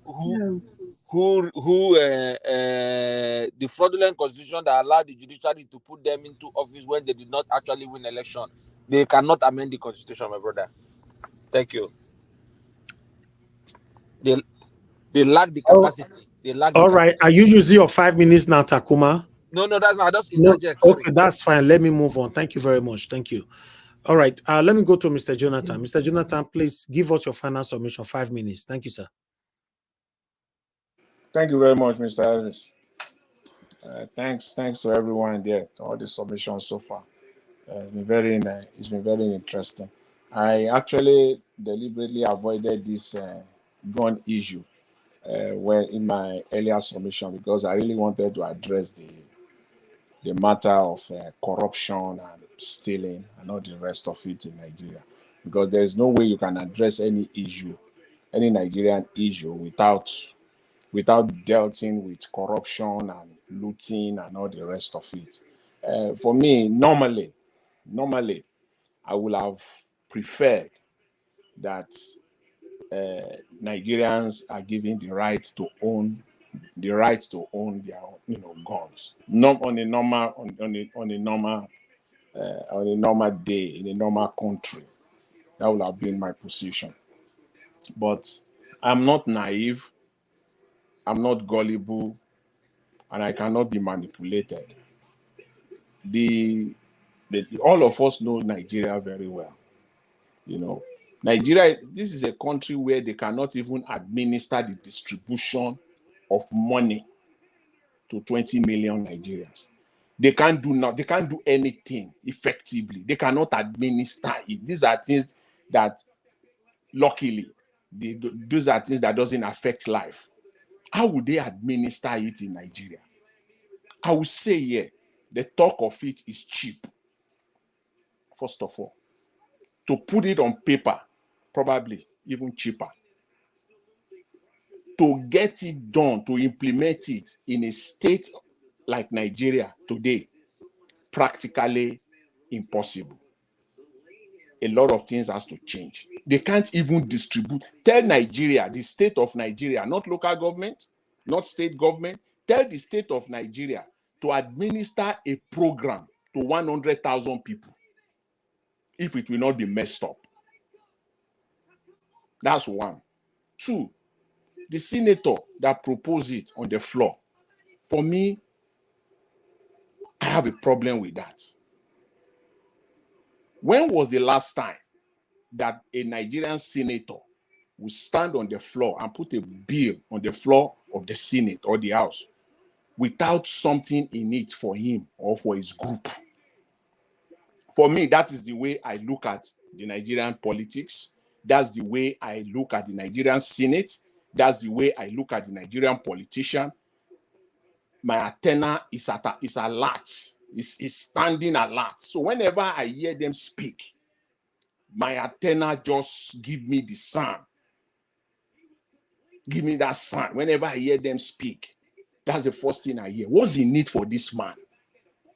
A Nigerian senator normally cannot come out in good faith to bring anything on the floor that is for the good of Nigerians without something in it for him, for his political party, or for his group, or for a corporate entity that is representing.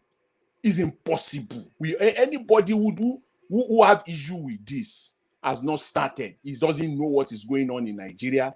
Is the most gullible. When was the last time they put a bill on the floor with respect to health care? Even give them the last 7 months. During this last 7 months, when was the last time they put a bill on the floor with respect to education? When was the last bill on health care? When was the last bill on housing? They are taking advantage of the event in the plateau. They are opportunists. They want to take advantage of cheap public opinion. It's just cheap, but you want to take advantage of the cheap public opinion now. They already have this. And I said so, and I've said this several times. The only time you will see them come out on anything, even on this plateau, on this security problem, is when there is something in it for them. When there is nothing, until you are sure you are satisfied that there is nothing in it for them, then you can start talking. They can't do anything without there is something in it for them. That is the issue we have in Nigeria. And with respect to Edu going to church, I don't have a problem with that. I know that the church probably must have collected through tithes. The GO also must have collected through gifts. They've collected their own cuts from the looting. They are all partners in this criminality. They are the chief enabler, the GOs and all of them. They are the chief enabler. So I'll leave it at that, Mr. Elvis. I really appreciate it. Thanks to everyone. Have a blessed night. God bless you, sir. Thank you very much. Madam Luke, please give us your final submission. Thank you very much. 5 minutes. Okay. I better reset my timer. Thank you very much, Niger Watch and their panelists again and commentators. We're still talking of how we can move Nigeria forward because we care. Bad leadership would always send us down the wrong path. And Better Edu, still on the subject, is the typical Nigerian female. And that is what the Nigerian men have done to us. This was a tutelage of Ben Ayade, so we can already put 2 and 2 together to tell us what went down and how we came to where we are today. So when the men in power reduce us to, playthings, we lose our respect because that is the only way Nigerian women have learned to survive. So this is a classical example. I don't know any woman that is standing single-handedly in Nigeria. Natasha Akpoti tried to get into politics as a single woman. There was no insult that she wasn't given. Prostitute, this, that. She was forced to get into a marriage of convenience with Oduaga so she can answer that almighty Misuse. It was only after then that her senatorial ambitions were finally realized. So you see, I have lived in Nigeria and I have family members that live in Nigeria, and I know what we as females have to go through just to survive. Even when you work hard with the sweat of your back, a man will tell you, if you don't come and meet me 2 a.m. for an appointment, you are going nowhere. So you see, we are a product of what the society has made us to be. I can stand here and beat my chest now because I'm not in Nigeria. If I was in Nigeria, only God knows what the fate of my life would have been.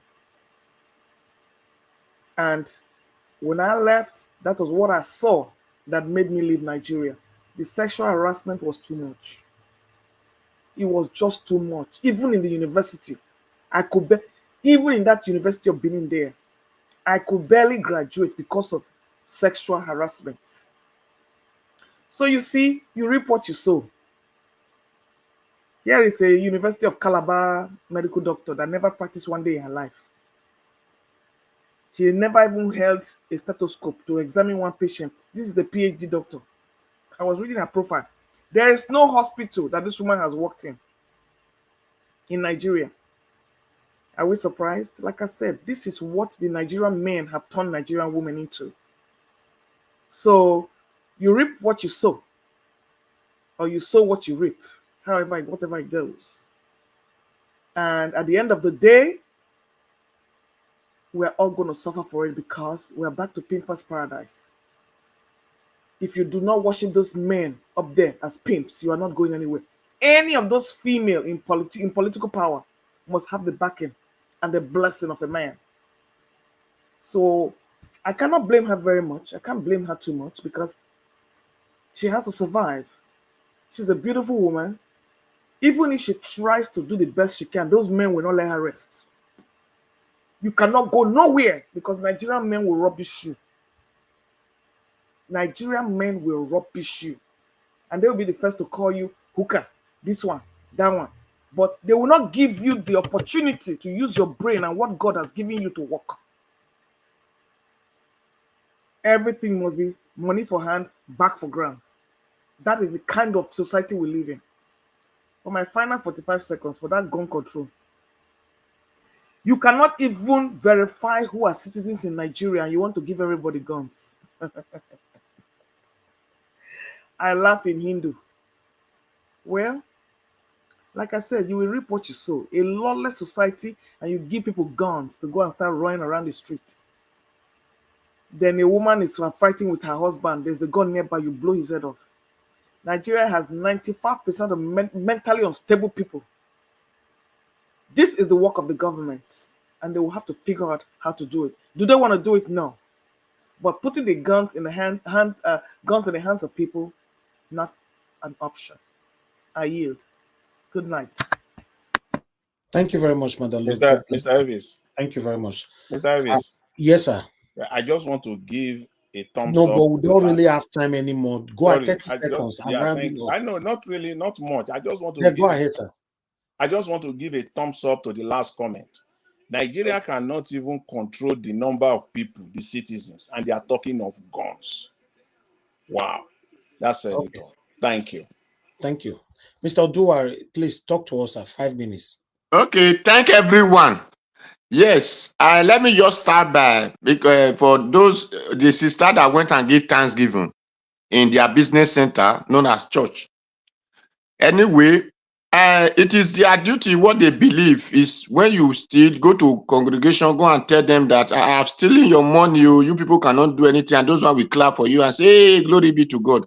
Which she did to them that, yes, I have said to that man who claimed to be pastor, who claimed to be man of God, that he just put hand on his head. He said it is done. He did not talk how much he give to people or how many times he fucked them that enabled them to give him that give her that positions. No, those ones they cannot talk that way. You don't use those kind of words here now. What's that? That F word you just use. Oh, please, sorry. Now you are not new on this platform. I'm very sorry. I retrieve my words. That how many times you do hook up with those areas, they will not tell those one in public. Anyway, well, thank God that is among the criminals in Gambia. A woman in parliament, we are the one fighting for a betterness of Gambians. A one woman, Even though they were trying to shut her up, she still keep on shouting and shouting for betterness of Gambia's people. So, but we don't have that in our own. We say they reduce our women to the society that it is only even the, so that is for me, those ones are not new something. It is what our people believe. When we just go to one congregation and say, glory be to God, this has been done, and all of them will clap. That pastor, we are among those people, we are fighting Goodluck Jonathan to leave the positions. But since Buhari and these things has become this, the man ever assembly people to the street and say, what is going on in this country is not good. So we cannot really call those people man of God, but those are man of gods and man of criminality. Then, for those who said that having of this Baba in Nigeria, it is bad, Nigeria cannot control their congregation, my brother, my village, I know the local government I came from. I know where my father came from. I know where my mother came from. So my village people know when I was born, and they know my state today. So if they are sharing gun in that community, we can control it because we know our real indigents. And when Buhari boys were not disturbing too much in the Eho Road, when Obaseki refused to do something, I believe the whole areas, the local government, they volunteer themselves to become the vigilantes. That was how our people started going to farm. That was how those roads that the people cannot pass before because of this Fulani Buhari brothers. People begin to pass it. So when you are saying, no, don't give them, they cannot control it, we can control it. They know ours, we know ourselves. For those who are saying Nigeria have not matured to that extent, those are fallacies. Nigeria have matured to that extent. Those who said Nigeria cannot, if you make a vigilante, they are going to be Nigeria. If you call it state police, they are going to be Nigeria. Whatever name you call them, they are going to be Nigeria. What matter is know your people of the local government. We have three indigents. That is why I was talking about Lagos that those people left Kano to want to be a soldier there. Those are kind of things that you call. No, be of that local government, be of that community, be of that region. We know ourselves. My village to 7 villages. I can measure some of people inside. I will know them 7 villages out of my own. So you cannot tell me that we will not know ourselves when something like that is going on. The real truth is this kind of things is what make people not to achieve their real aim. Now, for those who is talking about constitution, that constitution will have to be amended. Yes, you forced to amend the constitution. The constitution will not amend itself because those people are the one benefiting from it. What you do when you force those people that will amend that constitution, by the time that those state force Obaseki, he make sure vigilantes were allowed to happen. But when they were not forcing him, Obaseki did not send vigilantes. They were even going to Abuja to say, want to go and give Fulani people land of our ancestors, to give them land to come and stay. But when our people forced him, he could not, he changed his mind and he allowed vigilantes to not tackle those people that were disturbing our people from going to farm and going to anywhere. So, my brother, we need to force those people who are in charge of the constitution to do something. But if you did not force, they will start, they will tell you we cannot do it. My brother, God bless everyone. Thank you. Thank you, Mr. Oduwari. God bless you, sir. Thank you. Let me move on. Mr. Mashallah, please give us your final submission, sir. 5 minutes. My final submission. Let me start with the lady, the latest, the youngest criminal in Nigeria, the new developments from the Church of Winners Chapel. I will say it very well. Winners Chapel. You go to church and you are telling us you hope that by next Shiloh you'll be a minister, meaning that you've cooked up, you already arranged everything. It has been planned for you, and it was not planned. It's just an opportunity to just come and show yourself and let people know, yes, I'm not a minister. To me, whether she's a female or male, she's a disgrace to this generation. She's a big disgrace, the biggest disgrace one can ever think of. And we keep saying, let the youth take control, take charge of the government. They're giving you chance now. You have messed it up. As young as you are a doctor, you didn't practice. Of course, you can't practice because I'm so sure you don't know anything. It is criminality, you know. You have stolen money, you are going to the church. If only God were to give judgment immediately, he would have strike you. Go and do Thanksgiving in Shango or one oracle and tell them if they give it to you, if they won't strike you. For the Kala issue, we're talking about NYSC. Left for me, NYSC is overrated. Either you scrap it or you convert it to compulsory military training for everyone. The way I see it is if you can have that number of people graduating from the university and the majority of them, there's no guarantee of job for them. And then you bring them to the NYSC and you tell them you are serving under the military. Those interested in joining the military this way, those interested in joining the police this way, and you let them know how much they tend to get. You will not have problem recruiting members into the army or the police because an average graduate knows he's just going to do the NYSC just for doing its sake. Most of them don't know which job they will get to. Some people go to school just because my friends are going to school. Majority of Nigerians that are in university don't have any business in university. Many students that are from Nigerian universities, they don't have any business going to university. We're in the UK here, people go, we have carpenters, iron benders, tradesmen. When you take them, people like them into the NYSC, for that 1 year, they will get their talent out. Those who want to continue in their profession will continue. Those they know that they can't survive in their profession will just find a trade to join. That's my suggestion. Thank you. And that was true. All right. Thank you. Thank you, Oga Mashallah. Thank you very much. Let me call on the next person, which is Ginger Breadman. Please give us your finance 5 minutes. Okay, you are not there right now. Move on to the next person. Give us a mandate. Please give us your final 5 minutes. Thank you. Thank you very much, Mr. Elvis. Do appreciate it. Well, I think going back on the issue of better you do, I think Madam Luke says something, and I probably want to just draw from that.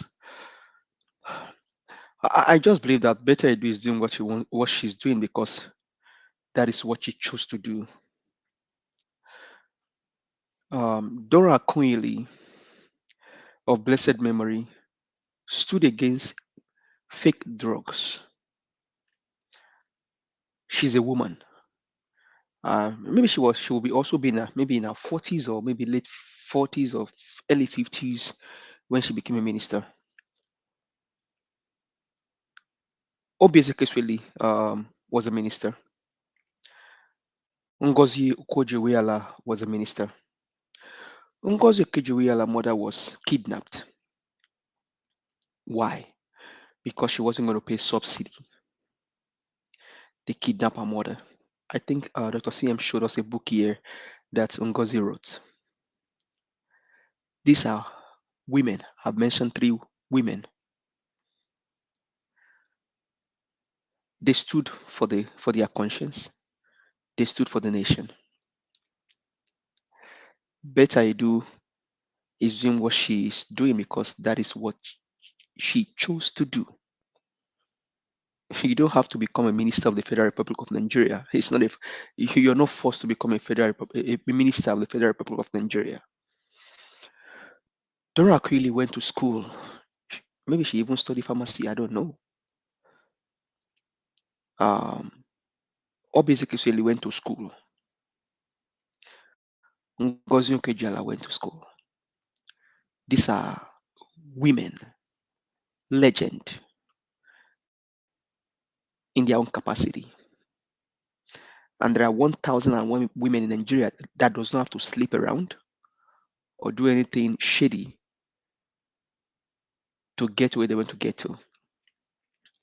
Aisha Yusufu would have subpedal and then joined this bad word gun, but she know what she stood for. So I believe that Better Edu is doing what she's doing because that is her value. That is who she is. It is not the pressure of a man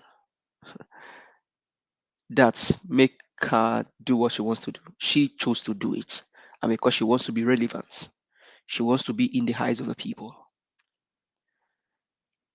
Mr. Edigan here told us how they even present to him Mercedes-Benz G-Wagon. I may not know how much a G-Wagon costs in Naira, but I know how much it costs in dollars. He said, I told my mom, and my mom said, hey, son, you cannot do this. This is not your value and your culture. He rejected it.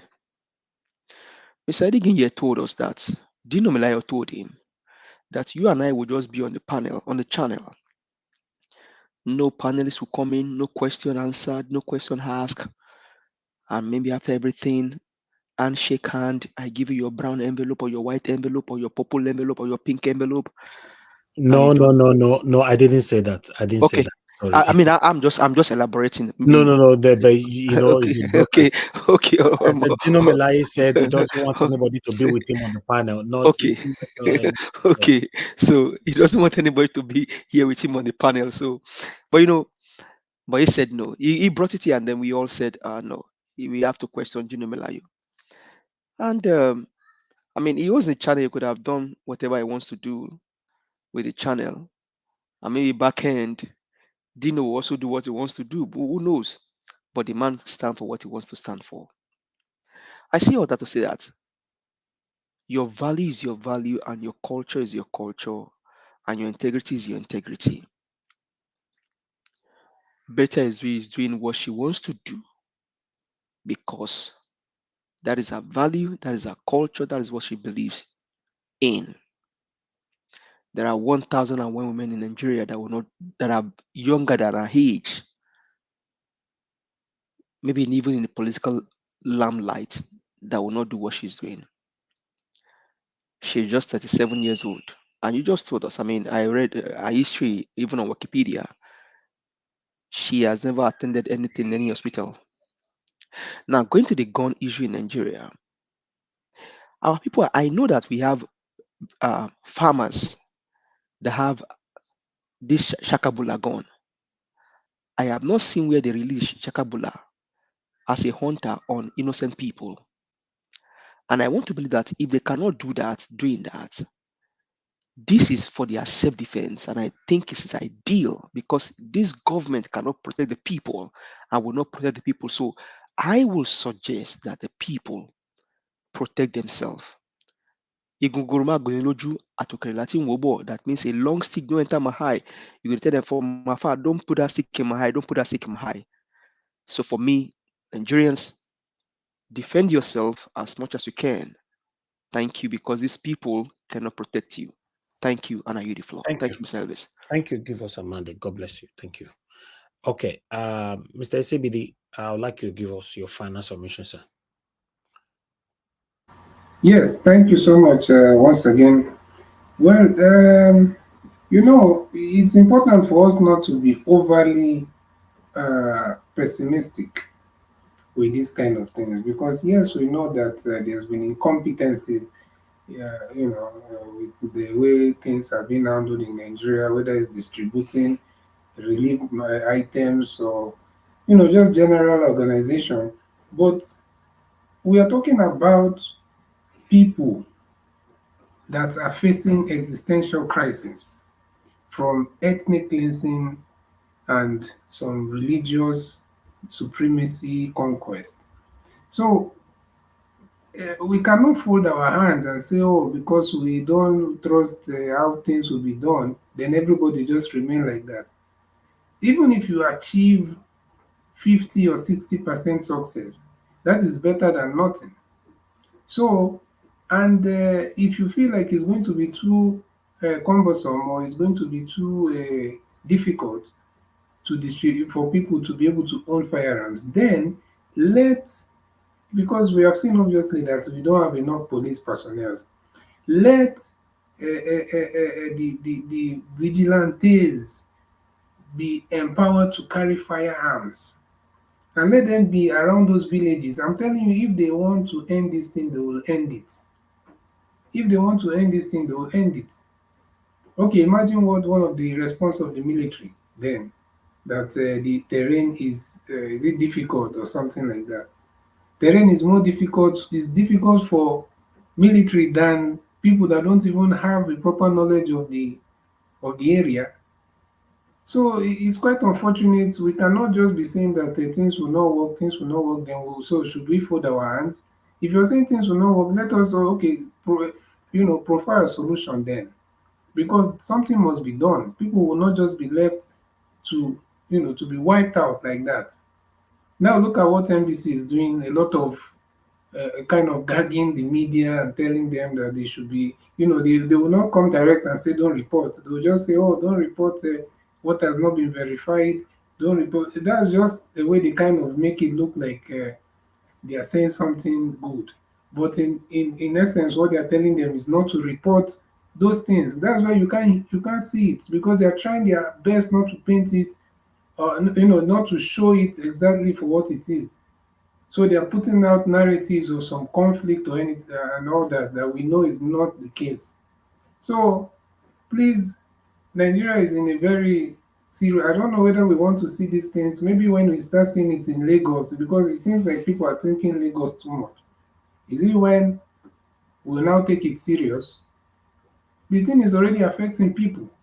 Remember some few years ago where it even got to parts of the south, including Ondo that is at the coast. So let's please not be too pessimistic, and let us also know that people need to do something to protect themselves in Nigeria. So I'll just leave it there for now. Thank you. Thank you, sir. Thank you very much, Mr. Isibidi. It's good to have you on the panel today. Okay, let's move on to Mr. Paul. Mr. Paul, please give us your final submission, sir. 5 minutes. Okay, thank you, Elvis. Can you hear me? Yes, sir. Yes, Can you hear me? Okay. I hear you. All right, thank you. Thank you, everyone in the panel. Well, let me start with the security issue where some people are calling for people to bear arms. I believe that if vigilantes in those troubled areas or even across the country are properly trained and given arms and given their duties, what to do, not to go above board or not to use it to cause trouble. I think they will be able to use it properly and maintain peace in those areas because they know the terrains as well. They can keep these terrorists to some in check to some extent before a proper military backup or regular force backup comes. So there are many ways to handle this if the government really wants to do it, but it appears an agenda is already underway to take people's land as they've been doing before, and if possible, wipe out people from their ancestral lands and take it over and change the demographic of those areas. Because I know properly that some parts of those places where they have taken over, like some parts in southern Kaduna, they have renamed it, given it the names of their own ethnic group, and government just allowed it to go through because they are part of the whole plan. So we can't. I used to say this: we can't continue. There will be no peace in a country where a particular set of people or one group or one tribe or one ethnic group or one religious group wants to lord it over others in a heterogeneous society or in a multicultural, multi-ethnic and multi-religious or secular country. It doesn't work. People will definitely cry out, and that is where we are right now. But our people are not the people in power. They don't care because they feel that their own inner circle and their families are protected. They don't know that one day this thing will snowball to something else if they don't handle it properly. Although I don't expect anything from these people who are in power now because they stole under people's mandates, and they are just doing what they can. It's as if like a thief who break into a house without the owner being there. He's trying to see whatever he can see before the owner comes. And the owners of the mandate are Nigerians. One day, if Nigerians stand up, they will chase these people out of power. But people have to protect themselves. They can do it. It's not everybody just bearing arms. They can be volunteer vigilantes in those areas. People they will train properly on how to handle these weapons and how to use it. If the government, but the problem is that it is the same military that is colluding with these people that will train them. So it may not happen. But if things are to be done properly, the governors are supposed to make it known that they want to defend their people, that they cannot continue to allow their people to be killed as they are being as is being done now, because they are their people. And part of the oath they take is to protect lives and property. That is on one side. Coming back to Betty Edu, she's one of those things we say people who go into public office not to serve the people but to serve themselves, because they are taking a cue from those who appoint them. And it is possible that the person who appointed her have given her that leeway to say, this is your chance to make money, use it, but don't be caught, because they are all in that same ring. What we see now is like a cartel running the country. They are all together. I'm almost certain that nothing will come out of it. If the pressure becomes too much, she may be asked to resign, or she may be forced to resign, and that will be it. Nobody will prosecute her, because what she's doing is she knows what she's doing. It is her willingness to do it, but she has the backing of those who put her there to do it. And the same thing, just we are hearing her. We don't know others in other ministries who are doing their, or other people appointed to head other areas under this government, and those who have done their own in the past. The woman that was here before under Buhari, I think EFCC I called her, but she gave excuses, and they allow her to have her peace for now. That one too has so much questions to answer. They can't be filtering people's the public fund. People are taking from the public till for their own private use, and this money, when they call it, is so heartbreaking. If you think of how they steal this money and compare it to the sufferings Nigerians are facing, some can't even eat 2 square meal, not to talk of 3 square meal. People can't go to hospitals when they are sick because they can't afford health care, and these are basic things this government should provide. It's so sad. I don't see anybody hoping that this government will one day turn around, like some used to say, okay, maybe when they begin to do this, we'll say, oh, they are serious now. They can't be serious because, one, people who are criminally minded, they will not do anything that will benefit the public, because when they do that, it means they are taking away money from themselves. The money they would have looted, they are taking it away. So they can't do it. They may put up a show as if they are doing something, but at the end of the day, nothing will be done, and all will go into private pocket. Thank you. Thank you very much, Mr. Paul. God bless you, sir. I appreciate your time with us today as well. All right. The last person. Mr. Elvis, sorry, sir. Can I say something, sir? Yeah, go ahead. Yeah, at least we hear of Beta Edu, right? We didn't hear about others. Do you even know how much the so-called in quote president is, even how much they are looting? Then those people, even themselves in power, you know how much they are even looting. I mean, this is just Nigeria is a show of shame. Thank you very much, sir. It's obviously all of them, is a turn by turn thing, so it's a rotational looting. So yeah, they'll be doing this, for decades. Nigerians are very quiet people. That's why we are where we are today. But meanwhile, Takuma, if you're available now for the second time calling you, please give us your final submission, 5 minutes. Thank you. Yeah, Mr. Evie, sorry about that. I was trying to speak, but I don't know. For some reason, you're not hearing me. But I believe you can hear me right now. Yes, we can hear you. Go ahead, sir.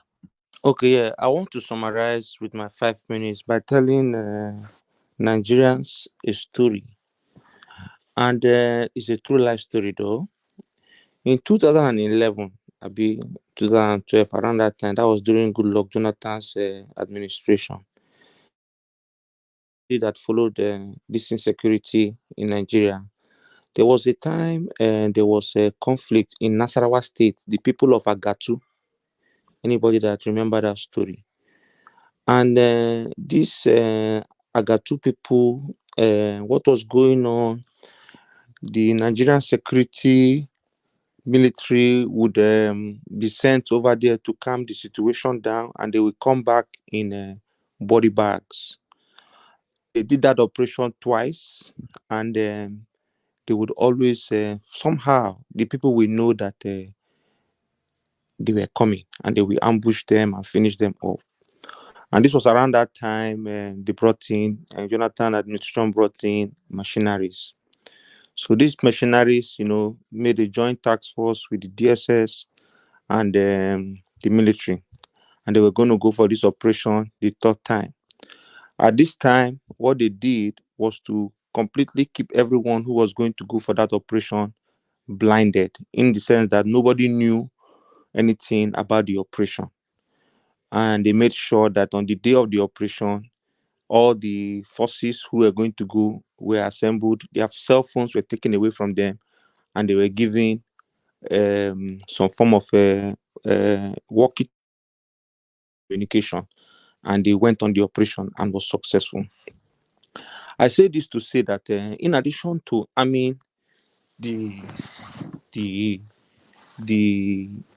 Nigerian people, I think one very important part of security in any nation is intelligence. Intelligence is very, very important. And in the 21st century, there are various ways you can use intelligence to secure your environment. We have CCTV cameras, we have people, secret informant, and all of that, different ways. And I know by reason of the people I've been affiliated with when I was back home, that Nigerian agencies have that intelligence. But the only thing that they do not act on it, or they even sabotage it, because the government is involved. A country where the junior ranking military officers that usually go to the battlefield are retired, surrendered terrorists, and you recruit them and put them into the army. What do you think will happen when you send them on an operation? There's going to be a sabotage. So, in as much as this bill, I like it for Nigerians to bear arms, I do not expect it to pass, because those who are going to take the decision whether the bill will pass or not are beneficiaries of the corrupt system that has put that nation in where it is right now.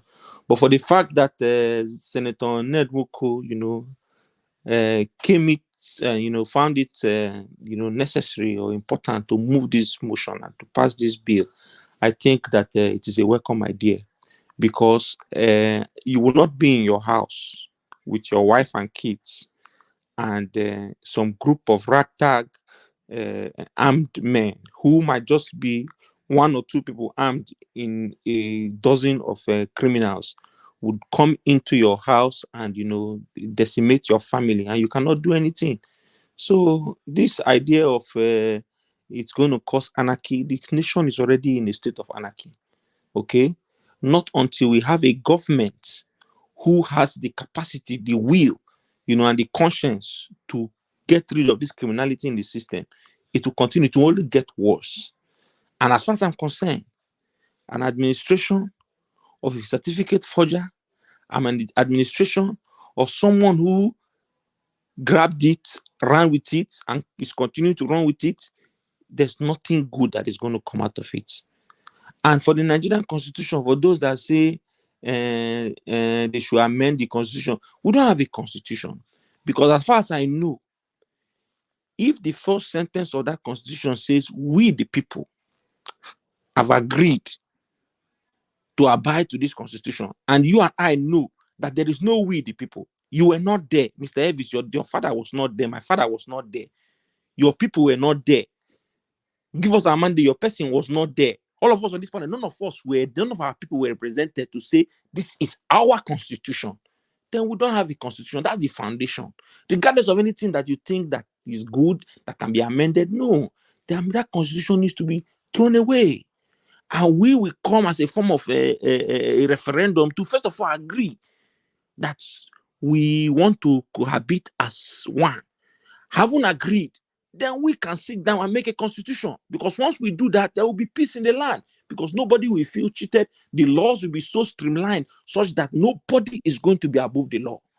So that is my humble logomaki. And my logomaki, I live without local apacha. Thank you. Alex, don't trade you, Abi. Voila, logomaki and local apacha. I appreciate you, my brother. Thank you very much for your wonderful submission right there. I'll give Engineer Francis to give us a final. Engineer Francis, please round up the show with 3 minutes, sir. Thank you. Advice to Nigerians. Well, thank you for this opportunity. The only thing I will say is let's not lose our sight from the goal. Don't get any kind of distractions. What Ted Nwoko proposed is good, but let's take it a little bit to the side. That arming the country, let's arm the vigilantes of every community. Let's train them. Let's arm them. Let's start with them. If they don't work, then we can go to the citizens. But let's not go straight to the citizens. That would be dangerous. Because we know that in conflict resolutions, we are not the best. We always resort to one thing or the other. So we might be talking about arming against the vigilantes, but we will end up killing each other more than the vigilantes. So, I mean, not the vigilantes, but the terrorists. So the best thing is let's let the vigilantes handle it. Let the legislature seriously establish the vigilantes and then let them be armed. I think that should take care of that section.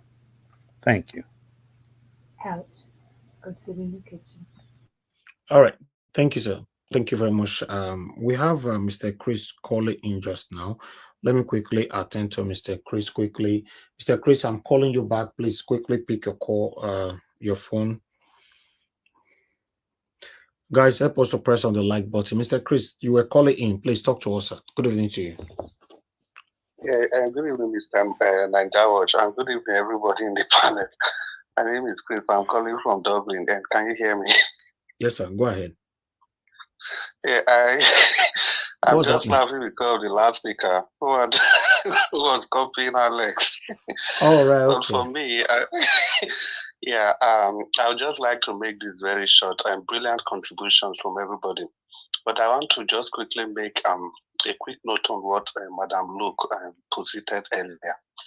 You see, it goes like this: if you take a piece of orange, and if you squeeze it, no matter the pressure you put on that orange, it is orange juice that will come out. Even if you crush it with a trailer, with anything, it is still orange juice that will come out. So no matter the pressure that is put on people, it is what they have inside of them that they will give. So Bita Edu, no matter the pressure that different men put on her, it is what she had inside of her that she delivered. Because a lot of people would have also gone through the same thing and they didn't cave in. So she has the opportunity of not accepting those positions and just ignoring whatever the men tried to, whatever pressure the men tried to put on her. I think it is better that people should take responsibility for their action, as long as they are adults, as long as they can think for themselves, as long as they are not demented, as long as you are okay, your IQ is okay, it's above board. Whatever you do, you should take responsibility for that action. So there should be no excuse for Bita Edu. But having said that, brilliant contribution from Madam Luke. Thank you very much, Mr. GYYYS, for opportunity to contribute. I'm sorry for calling late. Thank you so much. Thank you. Thank you, Oga Chris. All right, guys. We've come to the end of the broadcast. Mr. Evans. Yes, sir.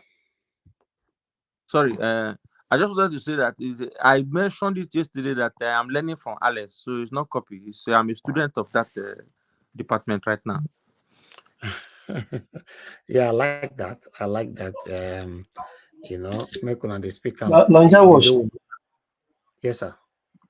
Yeah, please, I sorry to cut you short. I just wanted to mention that we didn't, I don't know if we discussed Akeredolu's the late governor. I think his body came back to the country. It was brought back to the country yesterday. We already discussed it from the beginning of this broadcast. Yeah, it's part of Okay. I didn't jump. Yeah, okay, you no were not problem. here then. Yeah, Yes. I talked about it because the family lied. I don't know if this family that he died in Ibadan, but Sowore came out the other day. I wish we talk about it here that, he believed they lied that this man died abroad, that everything will be exposed soon. But I was surprised today that they said he was returned from Germany. I was like, oh, wow, what a life. I don't know why they have to lie to us in that he died in Nigeria, in Ibadan. Because they said he died in his house in Ibadan. That's what they said, right? If I'm not mistaken. So, fortunately, he died in Germany. His body was returned back to Nigeria. Meanwhile, let's move on, my people. I appreciate you all. May soul rest in peace. May soul rest in peace, yeah. Let me show the poll. That was the poll we put out today. Asking, do you agree that Nigeria should carry guru to defend themselves against bandits, kidnappers, and terror? Yes, I support it. 78%. 229 people voted. Why no, I do not support it is 22%. Anyway, for me, I don't have a say. I bring everything to you guys here to make your own decision on it. Thank you very much, my people. I appreciate every one of you. All I want is a better Nigeria. Hopefully, we'll have a better Nigeria in our time. It is obvious that it's not better, it's not good, it's not looking good at all for anybody right now. Both Nigerians that live abroad or Nigerians that live back home. It's not looking good. It's not nice, to see that a government that took over power just in 7 months, we're already seeing people that is stealing, looting anyhow they like. Is disheartening. Madatami, you're calling late, but just quickly go ahead. Talk to us. You would have called since now. You were watching us since, right? No. I just put on, but I wasn't. Okay, all right. I just talk to us now. Thank you, madam. Good evening. Talk to us. 2 minutes. Really network. Maratami, you are not there. Fortunately, your network. Please call us. If you are watching us, please always call during the show. Not when I say we are rounding up, then people call it in. It's not really good for me. Maratami, can you hear me? Sir? Yeah, good evening to you. Go ahead. You have 2 minutes, man. Go ahead. 2 minutes. Yes, I know. I just entered now. After I clicked, I was busy. So that I had.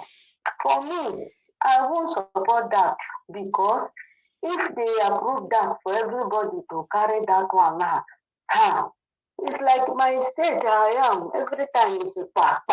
Once you make something person go enter house, carry and come, people will be dying anyhow. I don't approve that one. That one. They should approve. They should train the. If we have the government that is standing right, our military are strong. But because we don't have them, the ones are there are the ones sponsoring them. That is why the militaries are weak. Because they are carrying them, they repair, put them in the military. So how can you bring down rubber, put in the house and say, look, this fish for me? It's not possible now. That is the problem. If they approve that one, it's going to be more bloody. Okay. Going to be bloody. And after that, they can't take it off from them. That is another problem. I don't know how they will do it there. Yes, that is what I said. Let me say thank you so much for a late comer. Thank you, sir. Thank you, sir. Yes, you are really late comer. Thank you very much, man. God bless you. Good night. All right. Yes, you are really late, command, but that's fine. That is okay. Thank you very much, my people. I appreciate you all. Like I normally say, you know, weekend we're doing 4 hours, 5 hours a weekend. I don't think is ideal, but nevertheless, just to push us today now to do almost 5 hours. Tomorrow we'll be coming back again, my people. I appreciate every one of you. At this time, we still have a full screen and we have somebody on the backstage as well. But still, we need to go home now. You know, before we go miss our train, let's go home. I appreciate every one of you right there, for every one of you that came in today, starting with Mr. Jonathan. I appreciate you. Madam Luke, thank you very much. Mr. Odua, thank you very much, sir. I appreciate you. Mr. ACBD, thank you. My brother, give us a mandate. Engineer Francis, thank you very much. I appreciate you all. Thank you, Mashallah. Thank you very much, sir. Mr. Paul, thank you very much. And Gingerbread Ma, thank you, my wonderful people. For those of you that call in as well, love God is my strength. Oga Chris, Madam Tammy, I appreciate every one of you. Thank you so much. I believe that was the people that actually called in today, you know, so I appreciate everyone. Okay, yes, Mr. Amafola Ewu called in as well. Thank you very much, sir. I appreciate you. I appreciate you all, my people. Now God bless you now. You know, those of you watching us right now, please help us to press on the like button before we leave. And those of you that supported us today financially, may God bless every one of you. May your pocket never run dry. I appreciate you all. On the comment section, Mother for all Mommy Diaspora, thank you very much, Mommy, for all you do. I appreciate you. Always. I can see Mother Luke. She's on the panel. She's also on the comment section. Mother Luke is she's busy everywhere whenever she's on this platform. I appreciate you, madam. Trust me. Gawanle, thank you very much for being there. I appreciate you. Tony Amaduke, thank you very much. God bless you all, my people. Thank you. Now go draw the curtain. It's been a long day for us. Make we go house, go sleep, you know. But we'll be coming back again tomorrow by God's grace. Fingers crossed. We'll continue to talk about the things that are affecting you and I, you know. But for me, if you ask me, I don't have single hope for this satanic APC. They can never do anything good for us. If you are one of the people that is clapping for APC, that they are good, they are this, that's fine. You are watching what is happening right now. Every day, we have a disheartening story to talk about in our country. It's really sad. You know, I'm just doing my best. This is the best I can do. Nothing else. I provide my platform for us to talk about the things that are affecting us. Arise use their platform as well to talk about the things that are affecting us. White channels as well, you know. The only difference between Arise channels and GYYYS is that those people, maybe they have more connections than us. They can bring most of the people or anybody to their platform. But we are also trying. We've brought senators here. We've brought senior advocate of Nigeria here. We've brought governors here. We've brought deputy here. We've brought commissioners here. We've brought... So at least we've also tried, you know. What about my panelists? You know, so what are you say about them?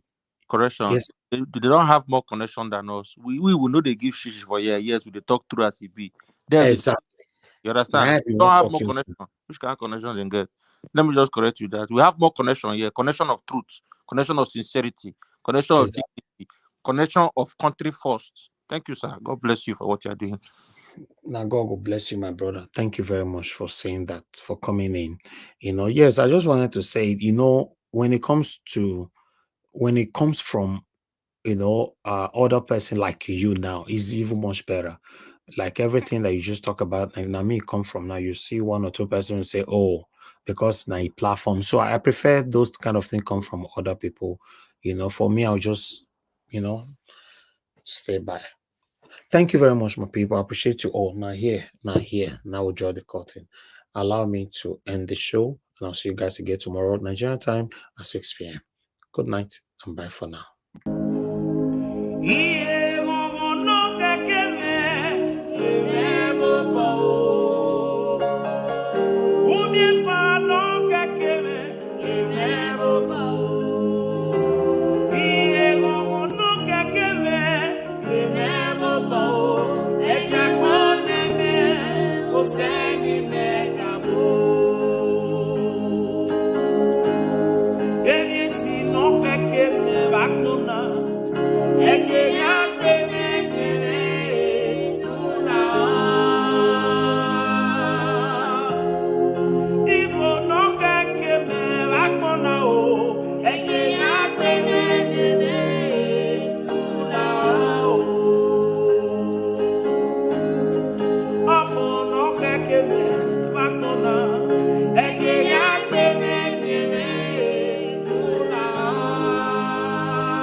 Eke